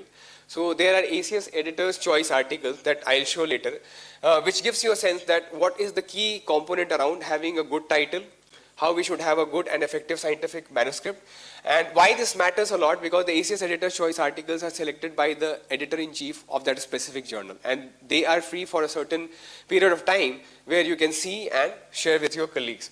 So that's a good way to understand what could be a good and effective way of writing your manuscript. So again, for you, this is an example that I have taken. How does it sound? People, are you interested in reading this? Is it appealing to you? It's boring, right? It doesn't make sense. It doesn't make an impact, even though the research could be very magnificent, right? So that's how it is more important to have a sense around a compact, concise, and impactful title. And this is what is something that I would like to share with you. This is short, concise, and impactful. So I'm not going into the detail. And let's move to the next part that I talked about, that whenever you see a journal, especially I'm taking the example for ACS publications. So there is this title, the table of content, the name of the author, and the issue in which it is published. So the correlation has to be there into the title and table of content, which we'll see with the help of certain examples. And we can see here that how the titles are shorter, concise, and impactful in one sense. Again, coming to the table of content, many people would be excited about this poster. Am I right? Is it true or not? So people love posters. People love the images because that attracts the attention of the reader. And one of the reasons why I have put here, because I want to draw an analogy. The poster is to a movie in the same way the table of content is to an article, or the research article that you want to present, or the manuscript that you want to present or submit to a particular journal. So just now, it's easy for us to correlate. That poster contains the comprehensive picture of a movie, right? We can see here who are the stars, what's the backdrop, it's something. So what is the name of that specific movie, who are the directors, and other kind of things, right? In a similar way, when we talk about a table of content, it is also a welcome mat for the readers. It gives an impression, it gives an imprint into the mind that, okay, this kind of research is going to be presented, and I'm going to be interested. I'm going to be interested in reading this article. I'm going to scroll down, right? So that's how it works. So it's the spotlight of your research work. So be very proud of it and try to have your artistic approach in that. Many times people have this habit that, okay, let's forget about the science that I have done or we have done. Focus on the artistic element. So they put up so many cartoon images, they take up logos of the institute, but it doesn't work. Why? Because there has to have a balance between the artistic as well as the scientific component. So that balance we need to have as a researcher or scientist. And that's how we need to have a resonance between the, that's why I talked about the fact that there should be a resonance between the table of content and the title that we want to focus. One of the common mistakes that we do as a scientist, as a researcher, that we try to copy one of the experimental images and try to put it as a TOC. So that's not advisable. Why this is not advisable? Because one of the experimental image does not cover the comprehensive picture of the research that we want to propose, right? So this is how we need to connect and correlate things. Have a comprehensive picture, make it as a spotlight, and have the balance around the scientific as well as the creative component. People who are interested to read more, we have an editorial by the editor-in-chief, the former editor-in-chief of Chemistry of Materials. So this is the resource, this is a source that you can go and read more about how to prepare a good TOC. So a quick, again, a quick thought from all of you, because I have 3 examples here. So based on the discussions that I have done, so how many of you are in favor of A as a good TOC example? I understand that many of the things are not present here, but based on the image and the kind of balance that you can find around the artistic as well as the scientific component. So how many people are in favor of A? Just share your, okay. So this is what I can see. People in favor of B? Okay, good. People in favor of C? You are in favor, okay. So could you please share why you are in favor of B?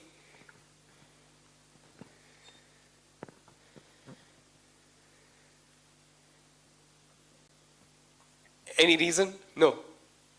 Okay. So you might be captivated by the logo. Sorry, the logo. I'm saying the cartoon, right? The flashlights, the representation. Am I right? You are fascinated by it.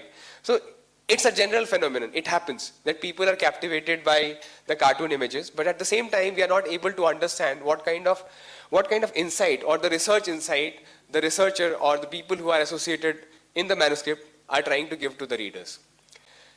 Other than that, if we take an example of the image A, it does give an impression that it talks about the SARS-CoV-2.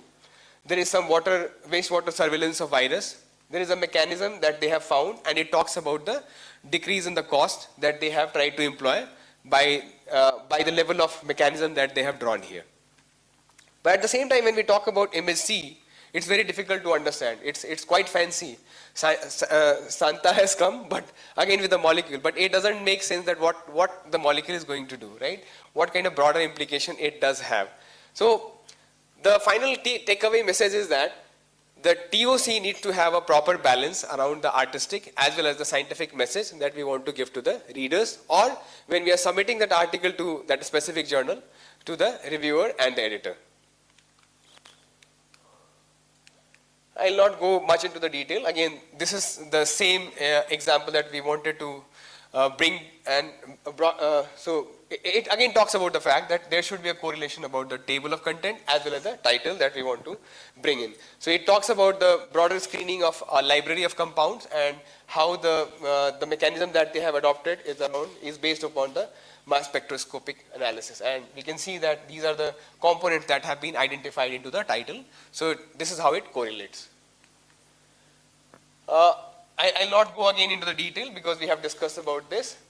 So talking about the abstract, I did try to bring an analogy around the poster of a movie to the TOC of a manuscript. So a similar kind of analogy I'm going to bring out between the trailer of a movie to the abstract of a manuscript, because the trailer contains the most comprehensive picture around what's going to be presented in a movie. So it attracts the attention of the viewers. So we get excited after seeing the trailer.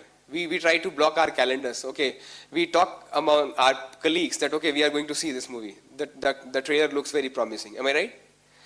It gives a sense that what kind of movie it is going to be, whether it is a thriller movie, right? Whether it is a comedy, rom-com.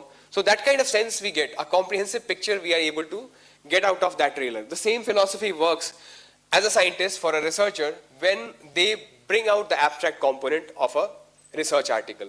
And the abstract again talks about the 4 components that we'll see later with the help of example.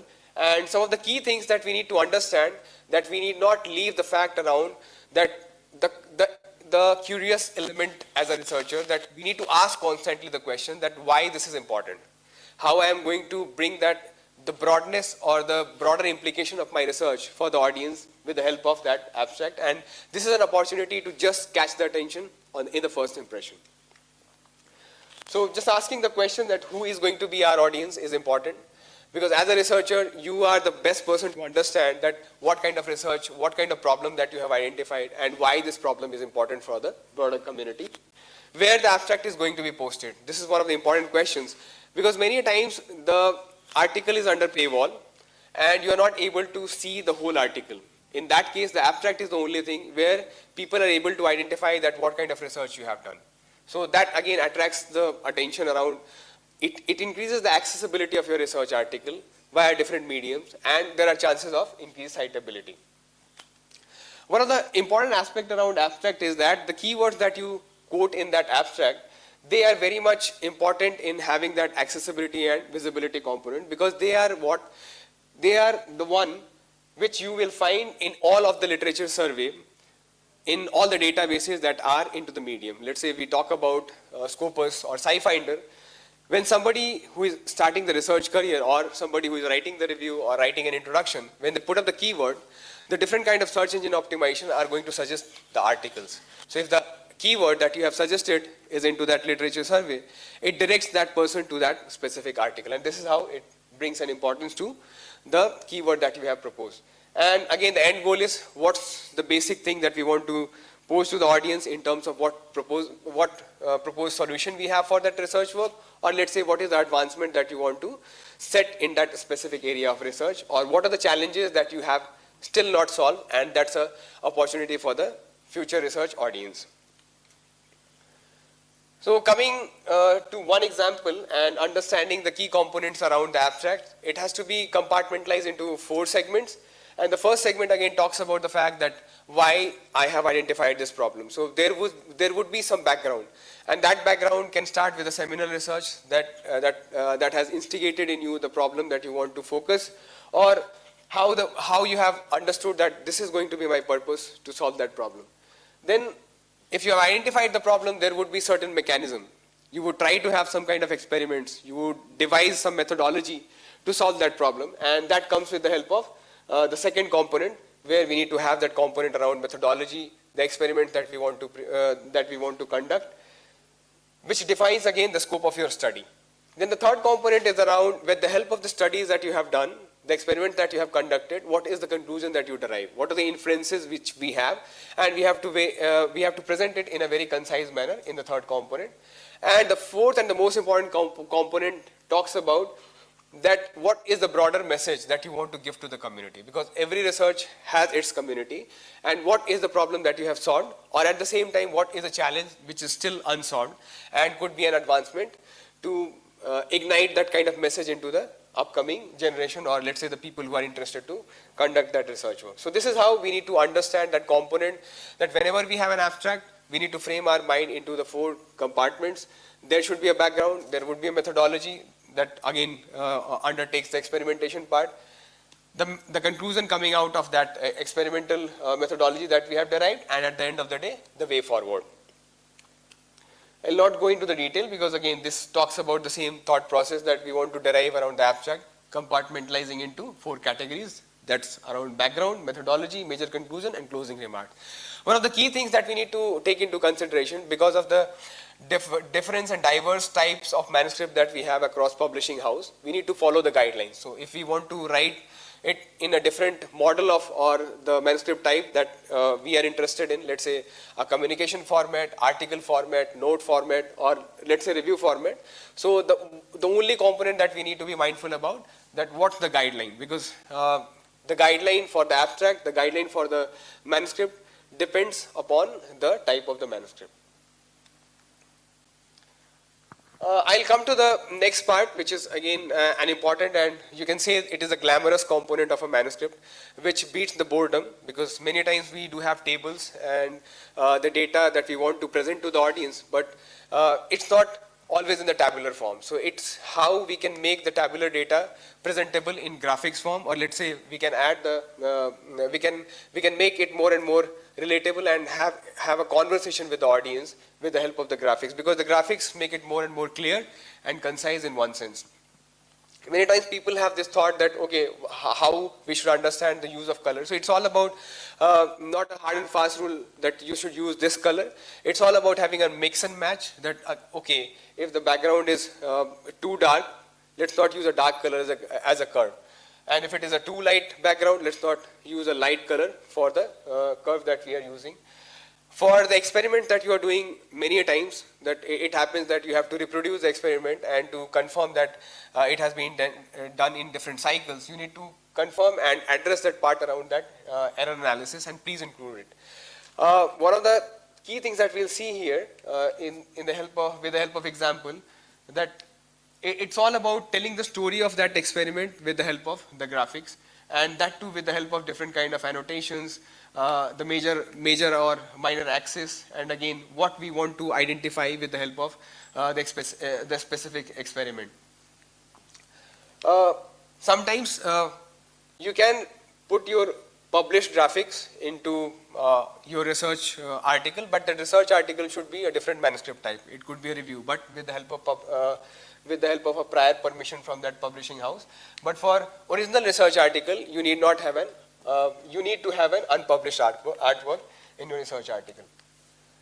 These are some of the examples that we have taken that doesn't tell a story around the data that we want to collect, and it doesn't bring out any inference. So it's not only that we should have all the graphics that tells us a message, it's also about the fact that the tabular content or the measurement that we have done, it should be represented in a manner that tells a story, and that you can see here.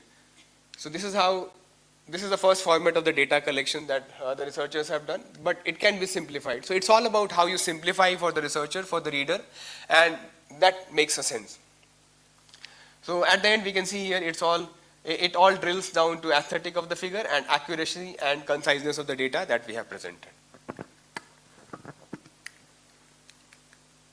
One of the key things that again I would like to highlight, that whenever we prepare a graphic, there are certain things that we need to take care of. Sometimes in hurry, what we do, we just prepare our graphics and submit it, include it into the manuscript and submit it. And we can see that if this happens, there is a cross mark that you can see here. So why does this happen? Because it is not in the proper format that the journal guidelines says or journal guidelines has in the instruction.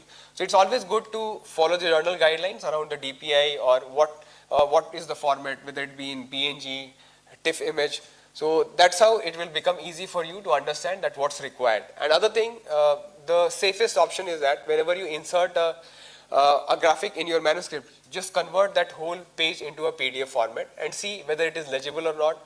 The colors that you had identified, the annotations that you have identified, they are properly appearing or not. So that when you are submitting it into that particular submission platform, it doesn't look unprofessional. So the last part, again, that I would like to cover here, once we have the manuscript, one of the key things that we generally have in our mind, that now we are going to submit it, right? So this is the least spent time from a researcher's point that we have realized as out of editorial experience that people generally invest in. But this is most important part where we need to invest some time and understand why this is important.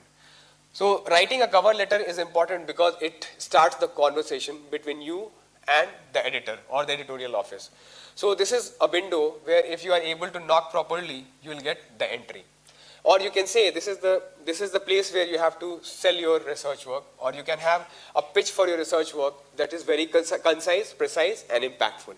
So again, the impact is going to matter a lot, because many times people have this habit of just copying their abstract because they think that, okay, now I have the abstract, I understand the scope, because the abstract has the 4 components.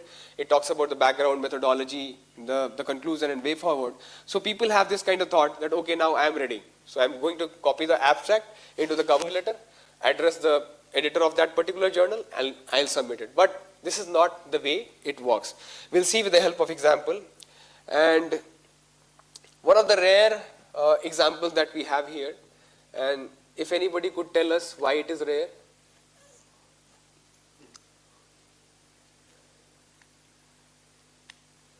So, dear Professor Bartoji or Professor Francis Arnold.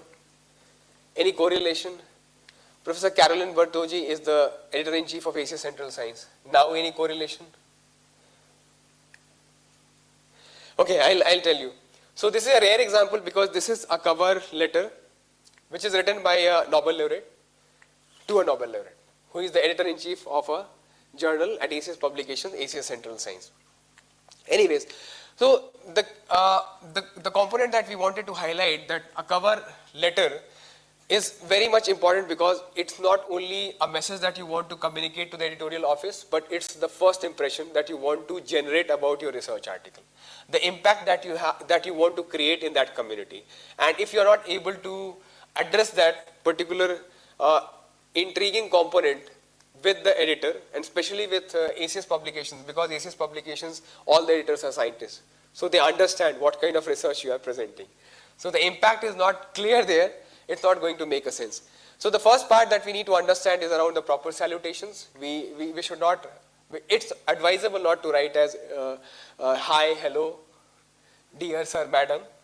Please put it up as dear, the name of the professor, the name of the editor, whichever journal you are trying to submit in. And out of haste, sometimes what happens that if our manuscript is rejected from one of the publishing house, and we just want to get rid of it, okay, we are just fed up. So what we do, we just take the cover letter and submit it to the other journal without changing the name of the journal where we are submitting. So that's one thing that we have seen many a times, and that's where we need to be very conscious and be mindful about.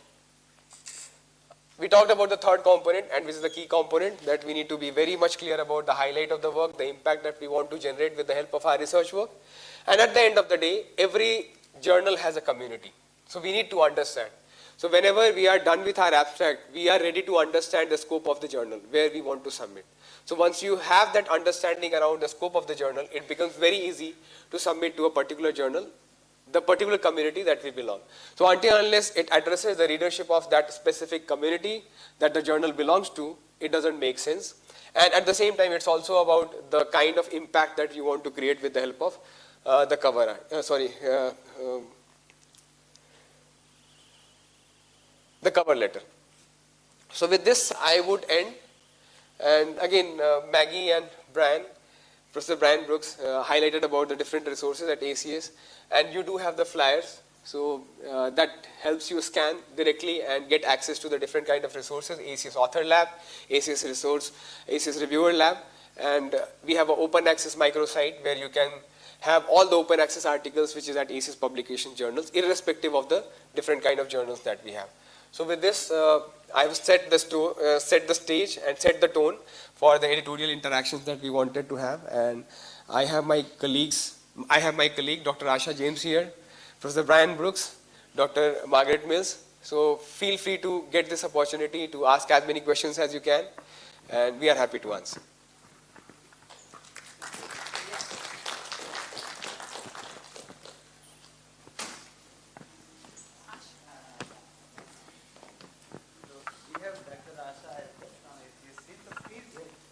Feel free to ask questions to our friends from ACS, and this is the opportunity because many times we are not aware of the things, okay, and we feel shy of submitting to the ACS.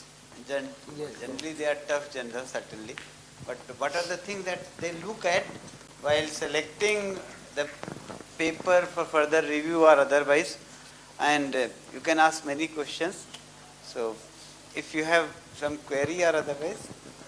Anyone? Yeah.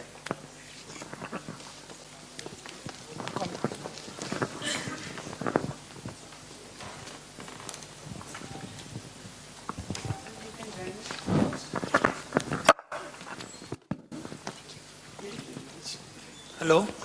So thank you, Professor, for your fruitful talk about the current situation of environmental pollution and its solutions. My question is actually very direct, as you are the chief and editor of ESNT letters. So my question is that what you see in the manuscript whenever we submit the paper, so before going to the review process, what you see in the manuscript? Yeah, it's a really good question, and thank you. So the way it works at ES&T or ES&T letters is that executive editors will look at what is submitted, okay? And we're the first eyes for something that actually comes in. So executive editors or editors-in-chief basically serve the same role in that function. So I think you just actually heard some really good advice from Ajay, in terms of, you know, cover letter, right? You know, don't take that lightly, right? You know, with letters, we're a little different than ES&T. We're interested in additional elements of urgency and timeliness. Why is that the case? Because our reviewers are doing the same high-quality review work in a fraction of the time. So we're asking reviewers to give us feedback in a week and a half. Now, the article types are typically shorter, 3,000 words, so that's shorter than an ES&T paper. But I need to be convinced that the science is actually worthy of urgent and timely publication consideration. And look, pardon me, I had something in my throat earlier. Dr. Mills also made really good suggestions. There were 3 editorials that she mentioned, 2 of which I'd like to highlight here, which I think are really, really, really important to read if you're thinking about ES&T and ES&T letters. The first is Making Waves, okay, and that's an article that was published by some of the executive editors and the editor-in-chief of ES&T in 2020, and I generally agree with their comments. Basically, ES&T is not interested in publishing the 40th or 50th paper on a topic. If you're talking about one of the first handful of papers that's identifying new information, interpreting environmental phenomena in new ways, we're interested in mechanisms.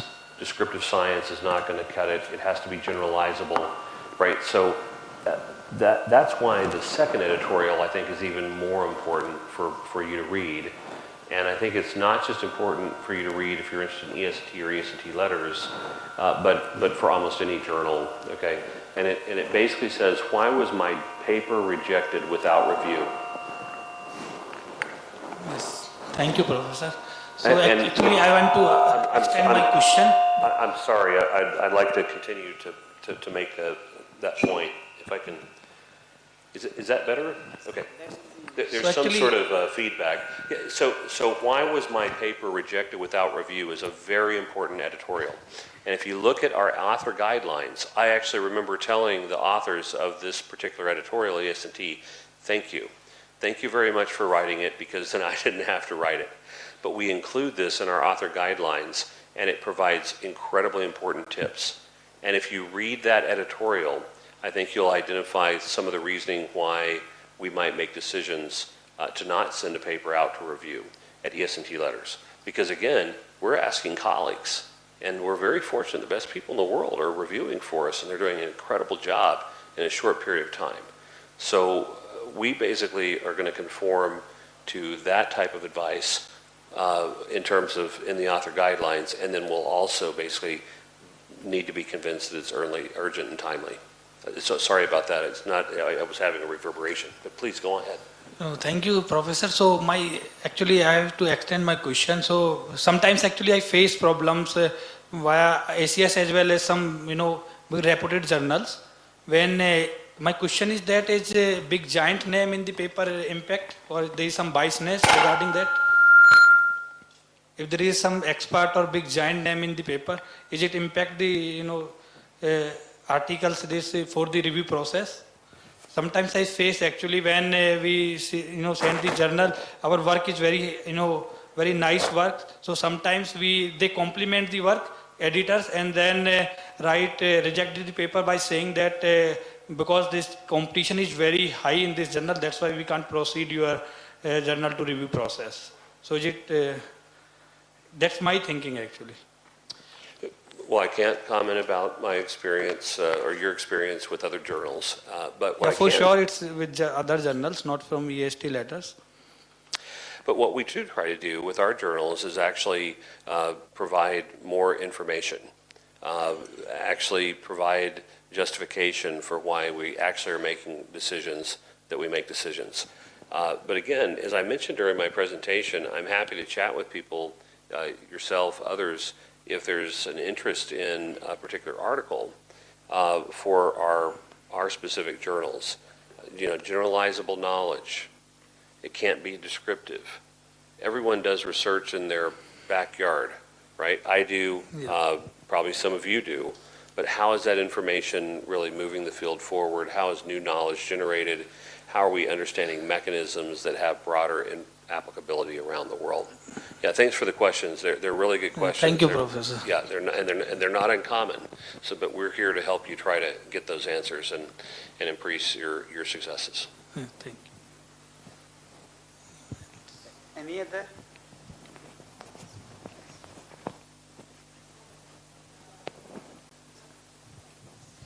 And just to add Yeah. on to that.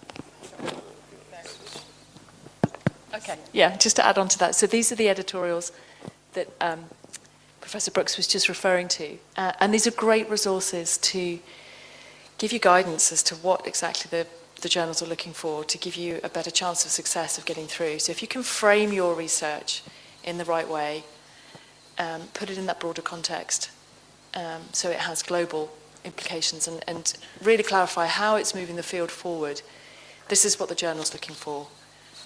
So I highly recommend looking at these 3 editorials in the S&T that have been published over the last few years as for more details. Well, and the framing and the conceptualization, right, is really important in the introduction.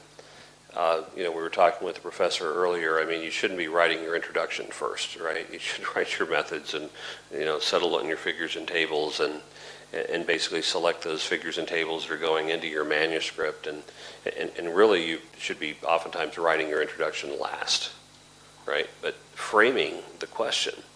You know, in our lab, we have basic approaches. You know, what's the 30,000-foot view, right? What's the problem, you know? And then as you refine and place that context into, you know, what do we need to know, then you know, think about finishing your introduction with, you know, the objective of the study, the key hypothesis that you're testing. So you're basically then scoping, right? You're framing your question, you know, with a broadly important question. Even if you're studying partitioning of X to Y, okay, in the very famous river on your doorsteps, right? How does that information then, in your interpretation of your results, become relevant to other river systems, other speciation or partitioning or bioavailability, or whatever it happens to be around the world? And so I think, again, that framing and that contextualization piece of Dr. Mill's presentation is really, really important because otherwise, I mean, look, nobody wants to publish this paper. Can I tell you what that paper is? I measured copper in the river behind my university. No one wants to publish that paper. Why? Because hundreds and hundreds and hundreds and hundreds of papers are published, you know, copper occurrence in the environment. So what did we learn? It may be valuable to your monitoring activities, right, for some sort of a compliance or understanding if there's a problem, but it doesn't really provide any new knowledge, right, to a community of scholars. So everyone wants their work to be read, right? Hopefully used, right, for more basic or translational benefit. We work in an environment, we're interested in making waves. We're interested in positive impacts. But measuring copper in the river behind your university is not going to make it in a Q1 journal, certainly EST and EST letters, because we're interested in mechanisms. What was it about the work that you're doing on copper that's helping us understand, for example, you know, geochemical dynamics that are associated with environmental introduction of copper? Well, but even then, that's a very well-run, worn field. So you'd have to be able to demonstrate not just a small incremental movement, but actually how that's contributing to better understanding, having more acute impacts for management. I hope that helps. Sir, I have a question. It is regarding the one, like, just for the example, we are releasing the active pharmaceutical ingredients, APIs, and other pharmaceutical wastes into the river stream, right? And through the bio accumulation and biomagnification, it is getting transferred into the aquatic animals, like you transferred in the fishes, and you talked about the fish and the amount of drug into their blood plasma and so on things. So isn't it theoretically possible that the drugs which are meant to cure the humans in terms of killing the pathogens or curing some diseases, they are already, humans are getting those drugs indirectly through the food.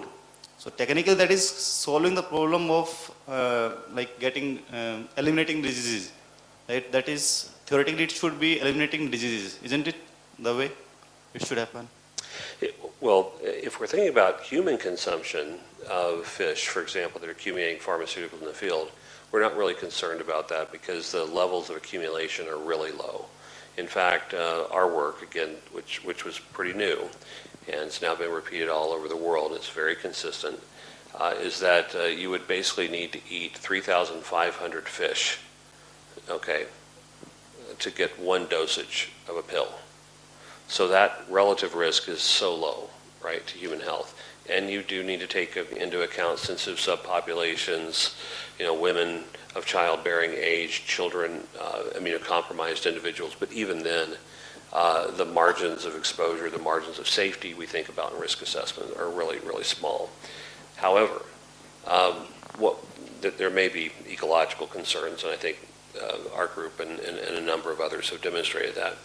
But I think what I was trying to illustrate is that when we started this work, we knew nothing about these like basic compounds and how they behave in the environment, yet they're increasingly being used in commerce. They're consistently being introduced into the natural world. So if I had any advice, if you're studying chemicals or chemical contamination in water, our laboratory has never studied a chemical because of its name.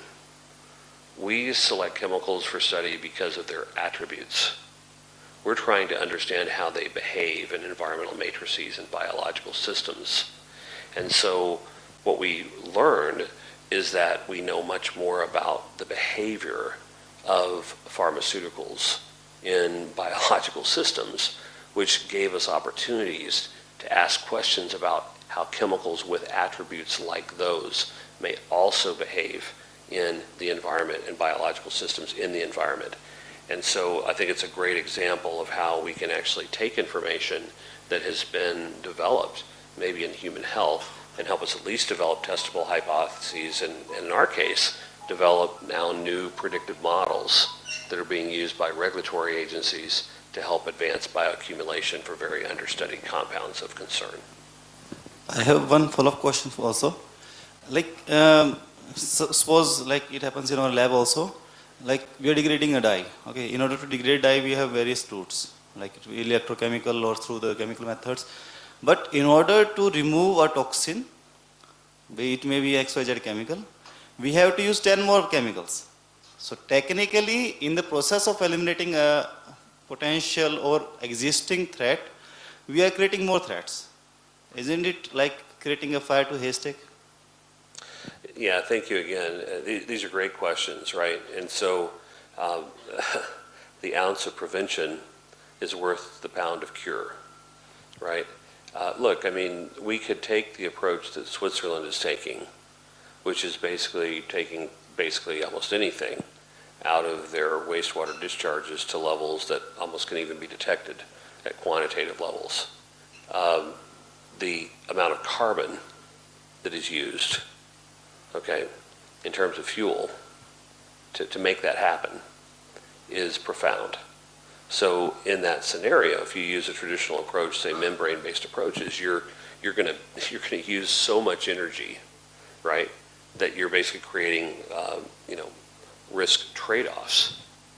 But what I'm excited about is actually the advances in green chemistry and engineering. And so if you check out the different principles, atom economy, what is that all about?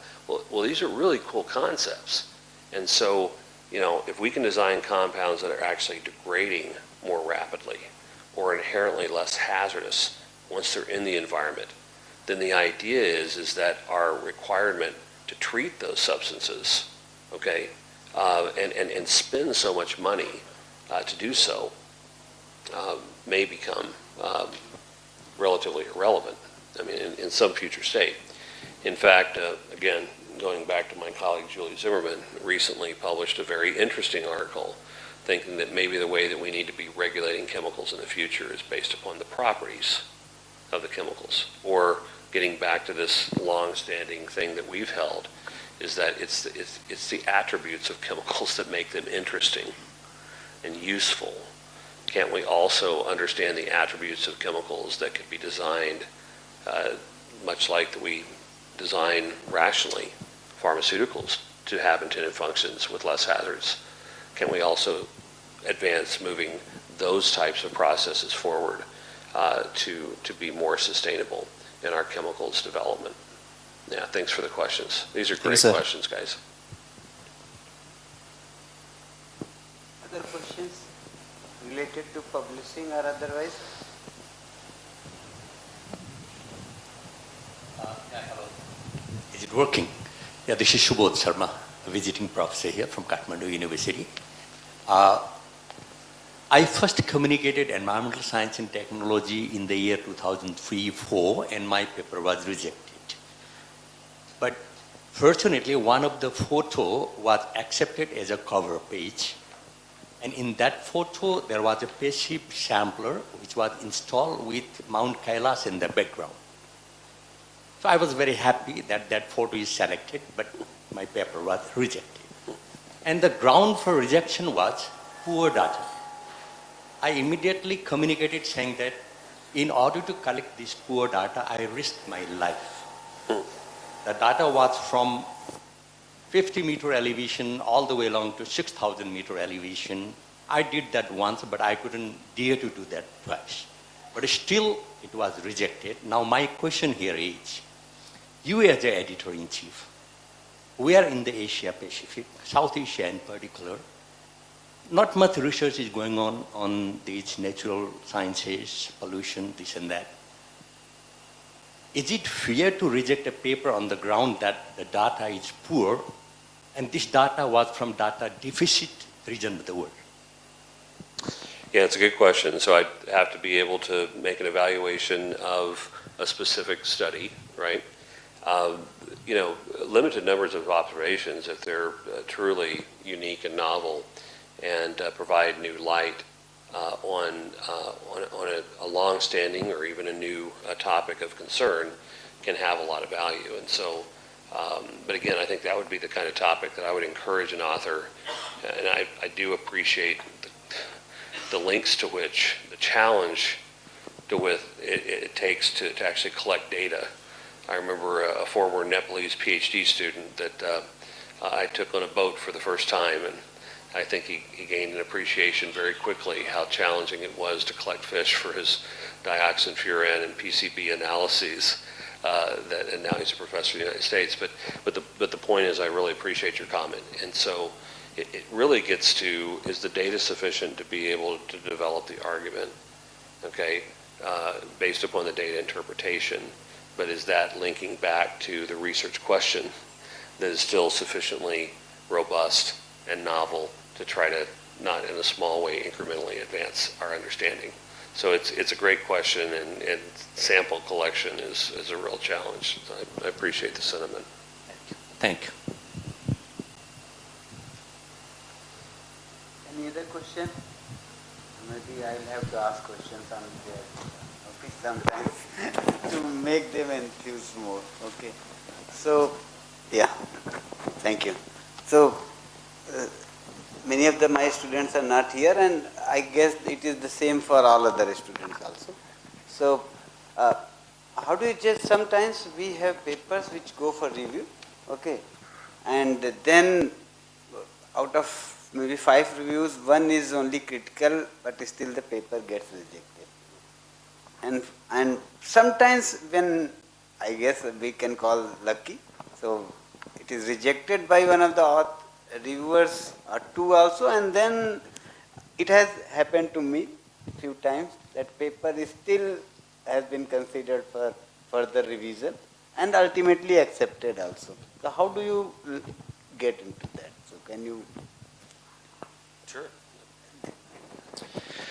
Well, yeah, okay, so one of the nice things about ACS is that we rely upon 3 reviews. Okay. Now, have I made decisions with less than 3 reviews? Yes. If I have 2 very good reviews, they're basically saying the exact same thing, and the 3rd review is running late, I've made a few of those decisions. But ACS, I think, is, you know, the tagline is what most trusted, and this, because you have these extra set of eyes that are actually looking at the work. And so what does that mean? That means that you've had an editor-in-chief or an executive editor, you've had an associate editor, and then you've had 3 blind reviewers that's actually looked at the manuscript. So the probability function indicates that the increase in eyes and expertise is likely to pick up more or less, okay, problems, if problems in fact exist. If the one review in a scenario is sufficiently robust and identified challenges that are really fatal flaws, which the author cannot actually address with a revision or even maybe a reject and resubmit, you know, then that's, I think, the best advice that we can actually give an author is to provide that honest feedback and not try to waste their time, right? If it's a reject and resubmit, I mean, sometimes these include, look, I mean, we think you actually need to do another experiment and it should look something like this to support the claim that you're saying that you actually have. And sometimes, I guess Asha can, you know, attest to this, that happens and the paper can ultimately get accepted, or maybe the authors decide that they're not interested in doing that other paper or experiment, or they can't or whatever, and they'll send it to a different journal, okay? Or maybe not publish it. But at least I think what we're seeing at ACS that I'm so impressed by is high quality reviews. I see high quality reviews at our journals much more frequently than the other publishers I've worked with, especially the for-profit publishers, which is really encouraging. You're seeing multiple reviewers that are actually evaluating it. And I think they're doing this professionally and fairly. For students, you know, I think I remember when I was a student and I got like my first reviews back. And, you know, it's almost like when you submit the paper, it's like you're submitting your baby into the world for the first time. I'm thinking like as a parent. And then someone criticizes it, you know, and so you can really, you know, feel bad about this, right? I mean, I remember one of my first papers, one reviewer had 74 comments. Okay, and by the way, it ultimately got accepted in that journal. It was a good society journal. But think about this too. You know, I think especially with new students, you might think, oh my gosh, they're so critical, they're mean, they're out to get me, they hate me, they don't. Okay, I've been an editor-in-chief for 5.5 years for a Springer Nature journal, and I've been with ACS since February 1st of 2020. I have seen a lot of papers and a lot of reviews, and I can only think of a handful that were like evil, nasty, horrible kinds of reviews that we had to throw out and go get another review. I think reviewers generally are, one, volunteers who are committed and who are trying to improve the quality of the science. And so, you know, and we've done this, you know, with our own students. Look, we need to just breathe, walk around the campus for a day, let's read it again tomorrow, and let's actually think about what they're really telling us. Because even if we don't want to hear it, they're probably telling us something we need to hear, and they're giving us honest and professional feedback. And certainly at EST, we're very careful right? If there was a very negative, like professionally inappropriate review, we won't use those types of reviews, and then we basically, well, we have the blacklist too, so we will put the reviewers that are really bad on a list or have ethical issues, and we just won't use them again, because it's just a pattern of unprofessionalism is not acceptable. But I don't know, Asha, if you want to talk about some of your examples or experiences, and obviously Ajay has been involved in diverse types of activities with other journals as well. But I know with you, with the S&T in particular. Yeah. So something that all of us should remember, our editors are authors too. So maybe you're feeling, oh my God, this editor is so bad, he's so rude. They might be going through the same process, as a researcher. So at ACS, authors, the researcher community, are at the core. You are our focus, and we are very sensitive to your needs and your aspirations. So we try our best to ensure you have a positive experience at ACS journals. And of course, if you feel the decision has been unfair, you always have the opportunity to go back to the journal, to go back to the editor, requesting a careful reconsideration of your work. But keep your emotions out of it. Take a couple of days to cool off. Rejections are always hard. We have all been through that journey. Make a very scientific case of why this paper is suited for this journal. And at least from my experience working with the S&T family of journals, appeals are considered very seriously. They are given ample amount of thought. Often the editor who handled your paper reaches out to other editors in the journal for their opinion. So it's not like, you send it, it goes to somebody and it just comes back. We actually take extra care in handling your appeals. And my experience with the journal in the last 2-3 years, I've seen many appeals getting granted, others given a chance to resubmit, and they come back beautiful and get accepted eventually. So make use of opportunities like this to interact with the editors and understand, the tips and tricks. And also understand this. We are here to support you. We are all on the same boat. We are not your enemies. So come to us with that positive spirit, and we are always here to help you. And as your colleagues in India, we are very, very sensitive about the system here. So Ajay, me, or any colleagues that you can meet at conferences, come, talk to us, share your troubles. We might be able to help you out. Yeah. Well, I really appreciate what you're saying too, because, by the way, I've been rejected as an author from ES&T too. I remember one in 2006. I think you were saying 2003, 2004. Mine was in 2006, and I'm remembering. But you know what? We took the reviewer comments, we made those edits, we sent it to analytical chemistry, and the last I checked, it's been cited over 300 times. So again, it's also part of a process. And for students, especially early career scientists, rejection is kind of tough, right? Especially if your entire life, you guys are at IITs, so you're not, something's going on between the ears that's probably pretty good, right? Okay. So it's tough, right? Because you've had successes, but it's also with these experiences. I think Ajay was saying that, the more experience, it doesn't happen overnight. You tend to pick up approaches, and I'm telling you, there's really good, committed, very famous people, okay, that review for us, and they're well-intended. I rarely see unprofessional reviews. They're really well-intended. Anyone else, or otherwise I'll ask? Okay, good. Happy to have.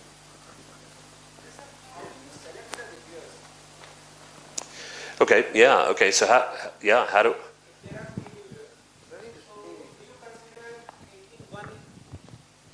One of them as senior professor, one of them as early career researcher.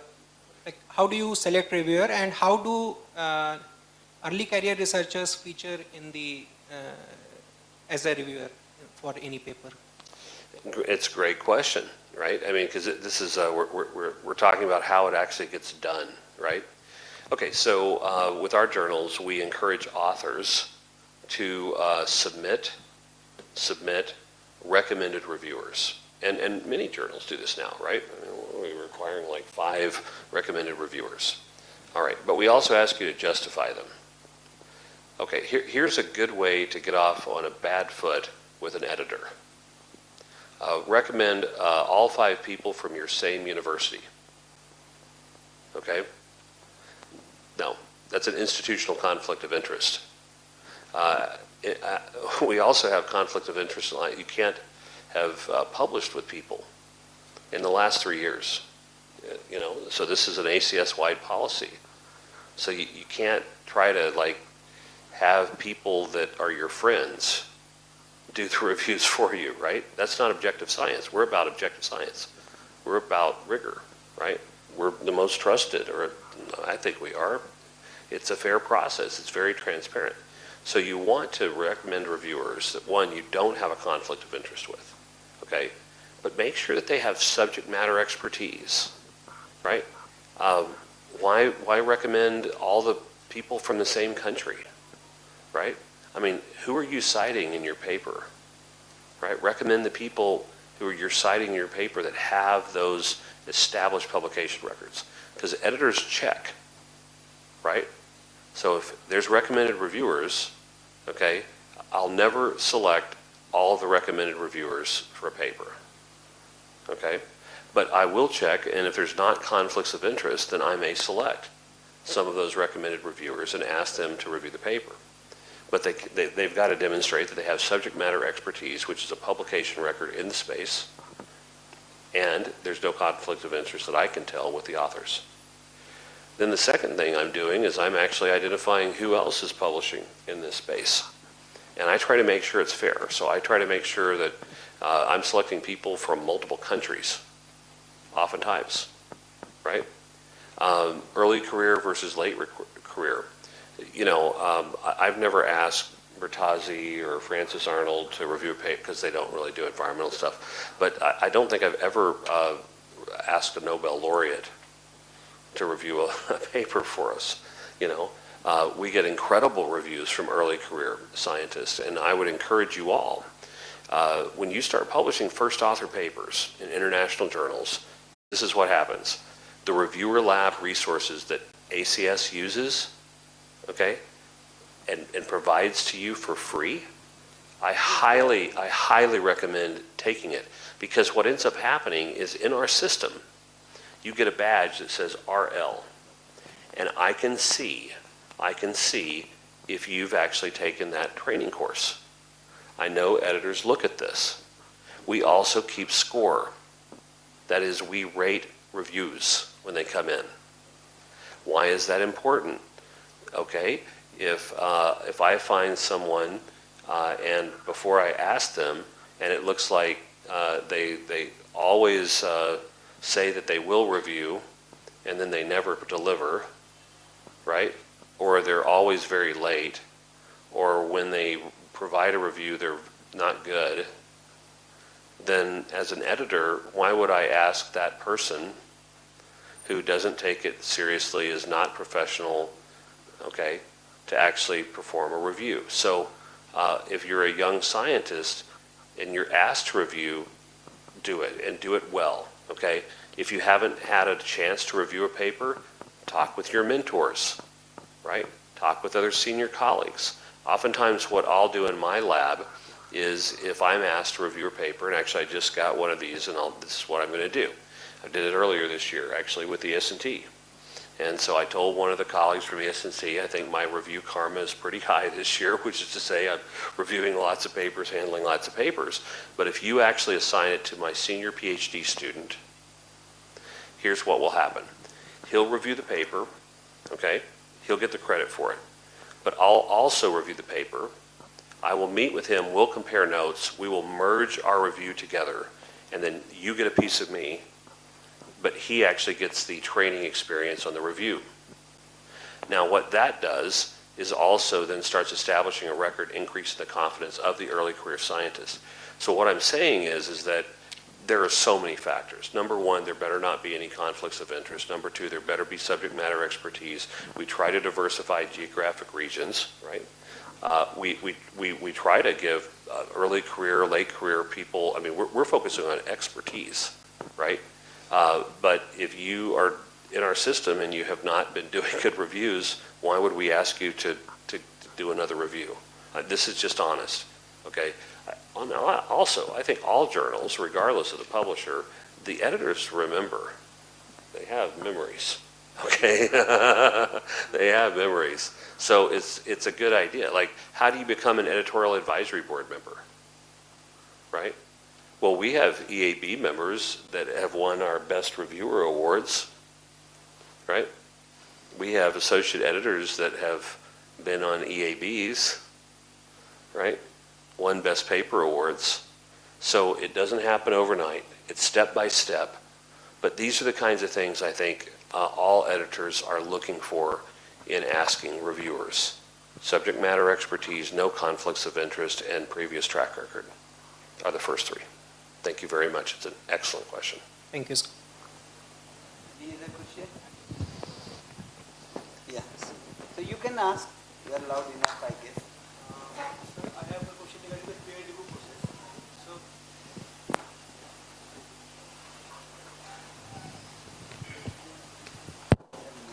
So, in peer review process, normally the reviewer suggests to cite some papers that are maybe authored by them, most of the cases. So is it not unethical?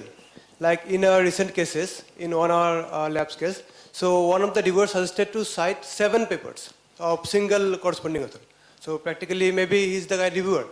So in reply, we cited 3 or 4 that we found correlating, and we cited them. And then second review comes, in that out of the 3 reviewer, the first 2 reviewers said publish as it is. And the third reviewer pointed some questions that was previously replied and asked again to cite this leftover 3 articles. And that at the end, we have to cite all the 7 articles and have to reply all of them, then only it gets accepted. So is it not unethical from the publishing house or editor? Was this in ES&T letters or ES&T? No. But I'm not going to comment on a practice by another journal.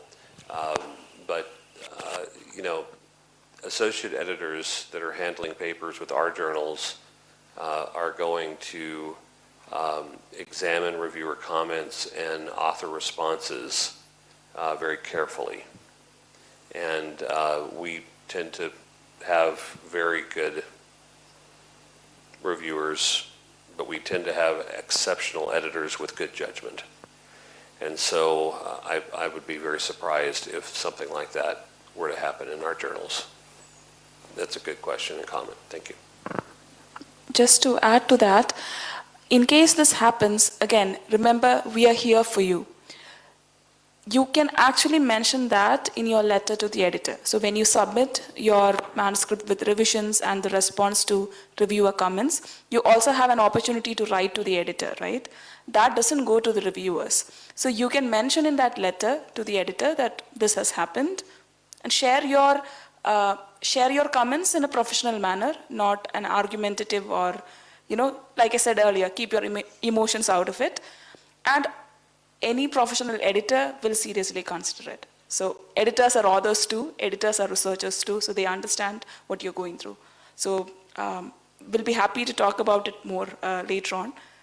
But remember, you always have your one-on-one dialogue with the editor going on, so make use of that.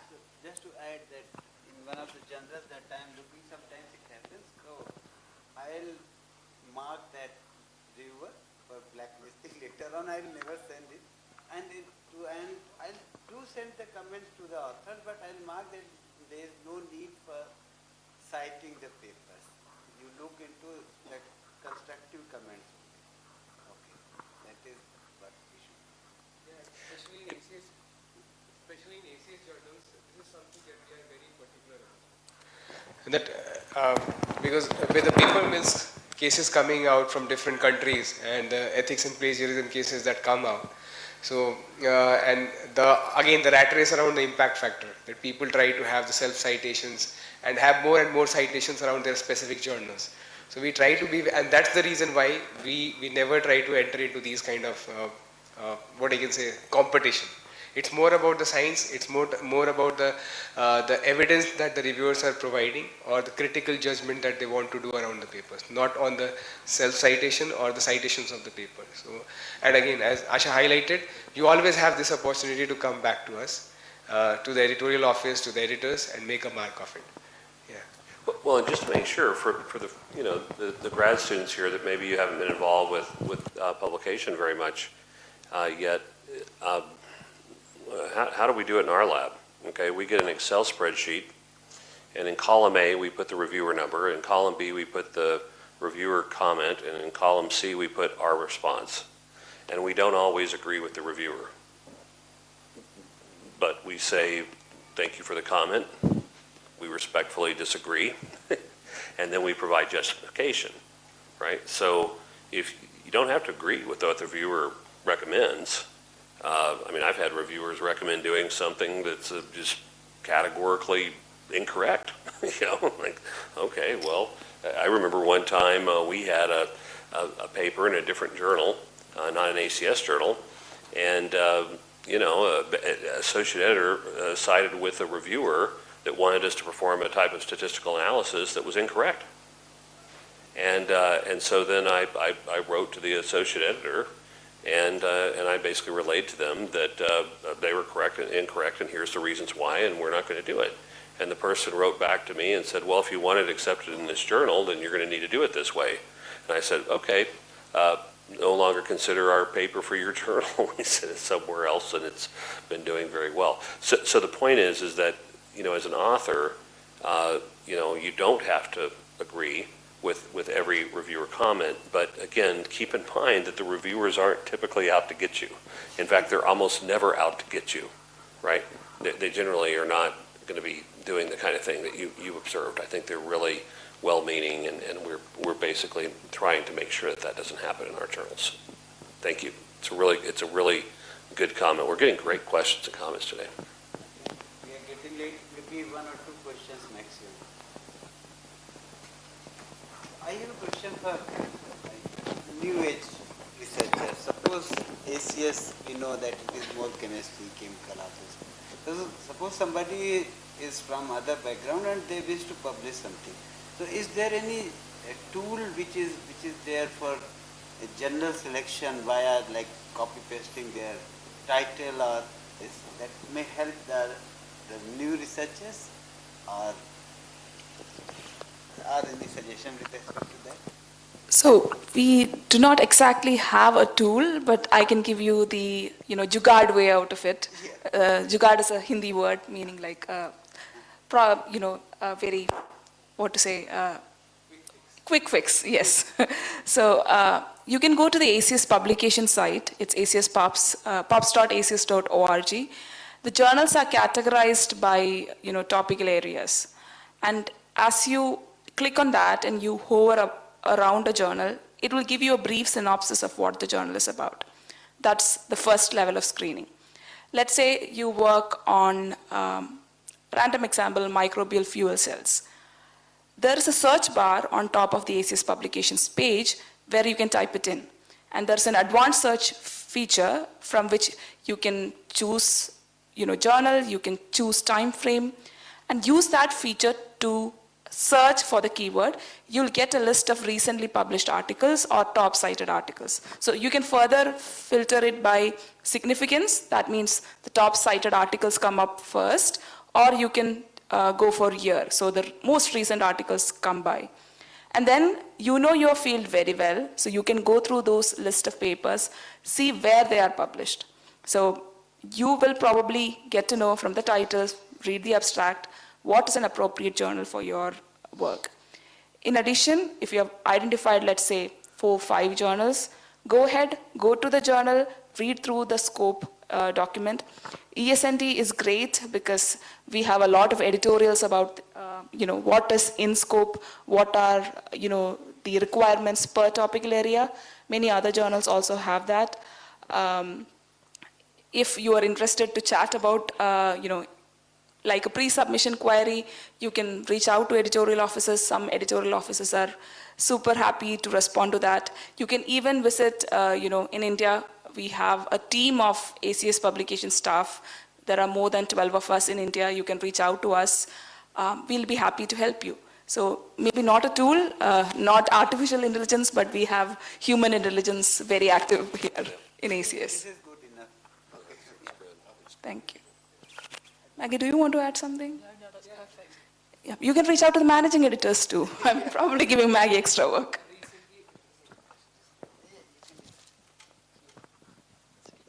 So recently what we have done, based on the compartmentalization around different areas, let's say when we talk about environment, earth, science.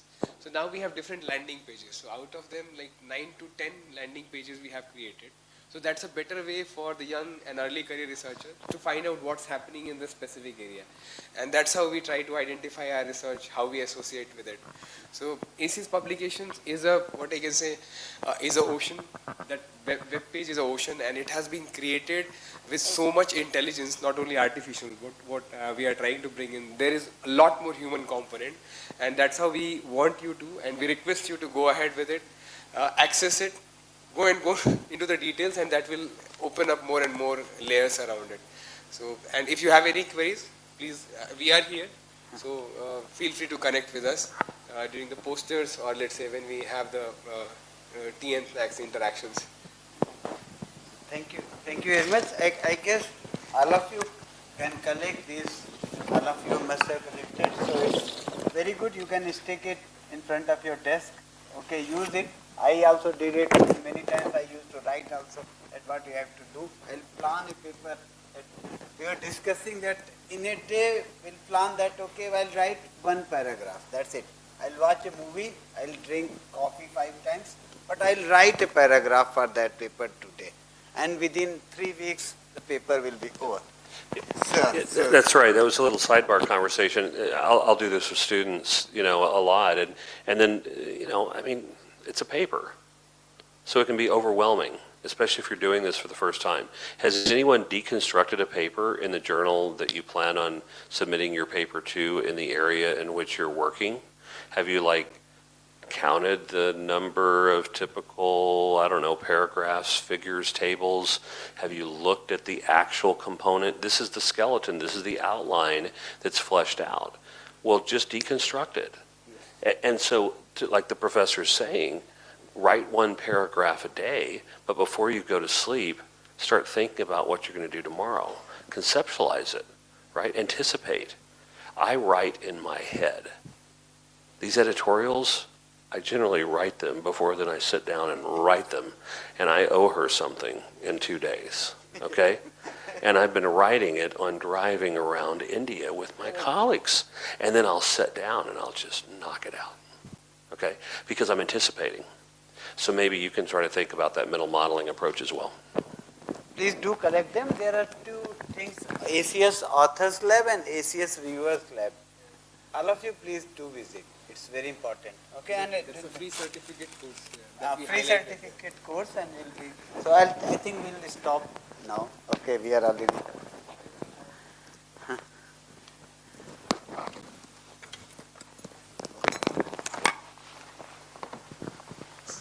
Thank you very much, all the panel members. So we have right now, it was a very engaging discussion, of course, so many queries and many insights into ACS and how different scholarly publications work. Very happy that we had a very engaging discussion. And now we have the time of presenting some awards. We had poster presentation just outside the auditorium, and very delighted to say that we had close to around 50 poster presentations. We communicated the information of poster presentation just a couple of days before, and there was a lot of participation, and very happy that not only from a typical area, but we had poster presentation from chemistry, chemical sciences, biological sciences, water, so many disciplines were involved.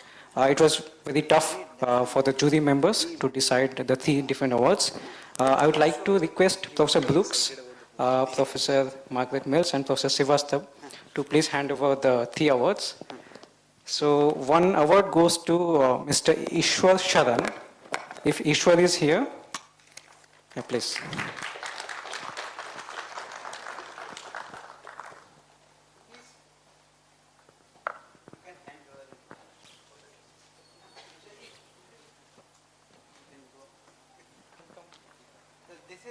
not in any first, second, third. Yeah. There are 3 rewards and that's it. Please join in.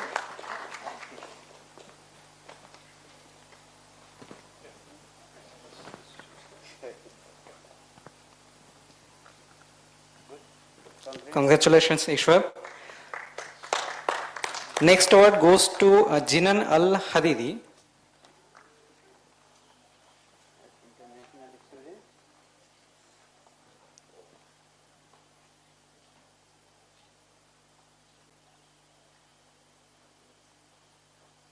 May we have a good round of applause, please?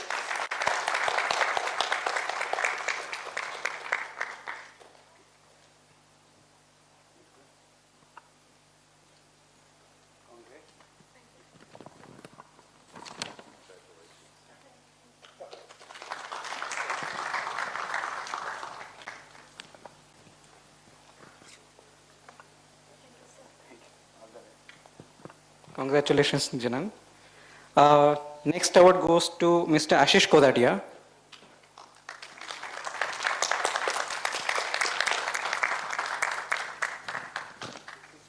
Actually, in one of the rivers in India, Indian river.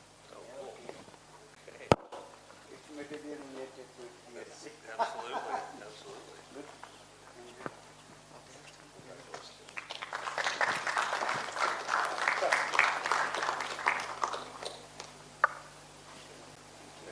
Congratulations, Ashish. We have a few mementos that we wanted to give to all the ACS staff and editors. May I please request Professor Srivastava to give the mementos?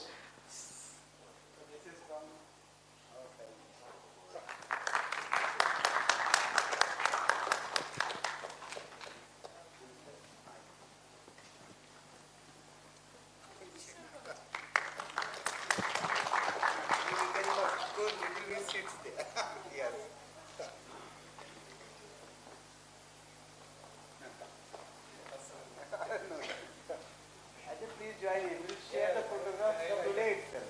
Yes. Ajay has one to get also.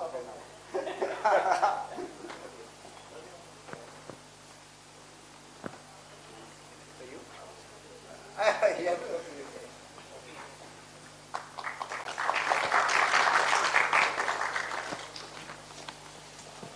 अब आप देंगे ना photo लीजिए. You cannot click now. You will have to be on this side.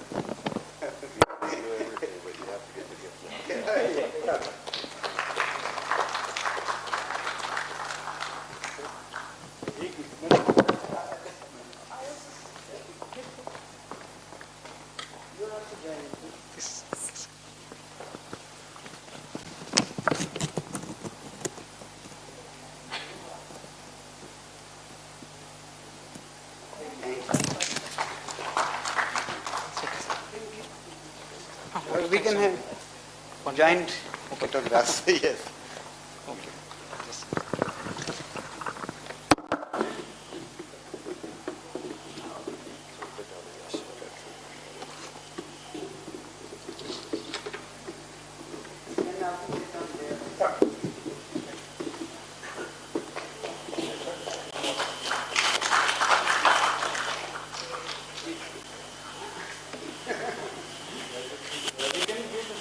Thank you for coming. Those of you who are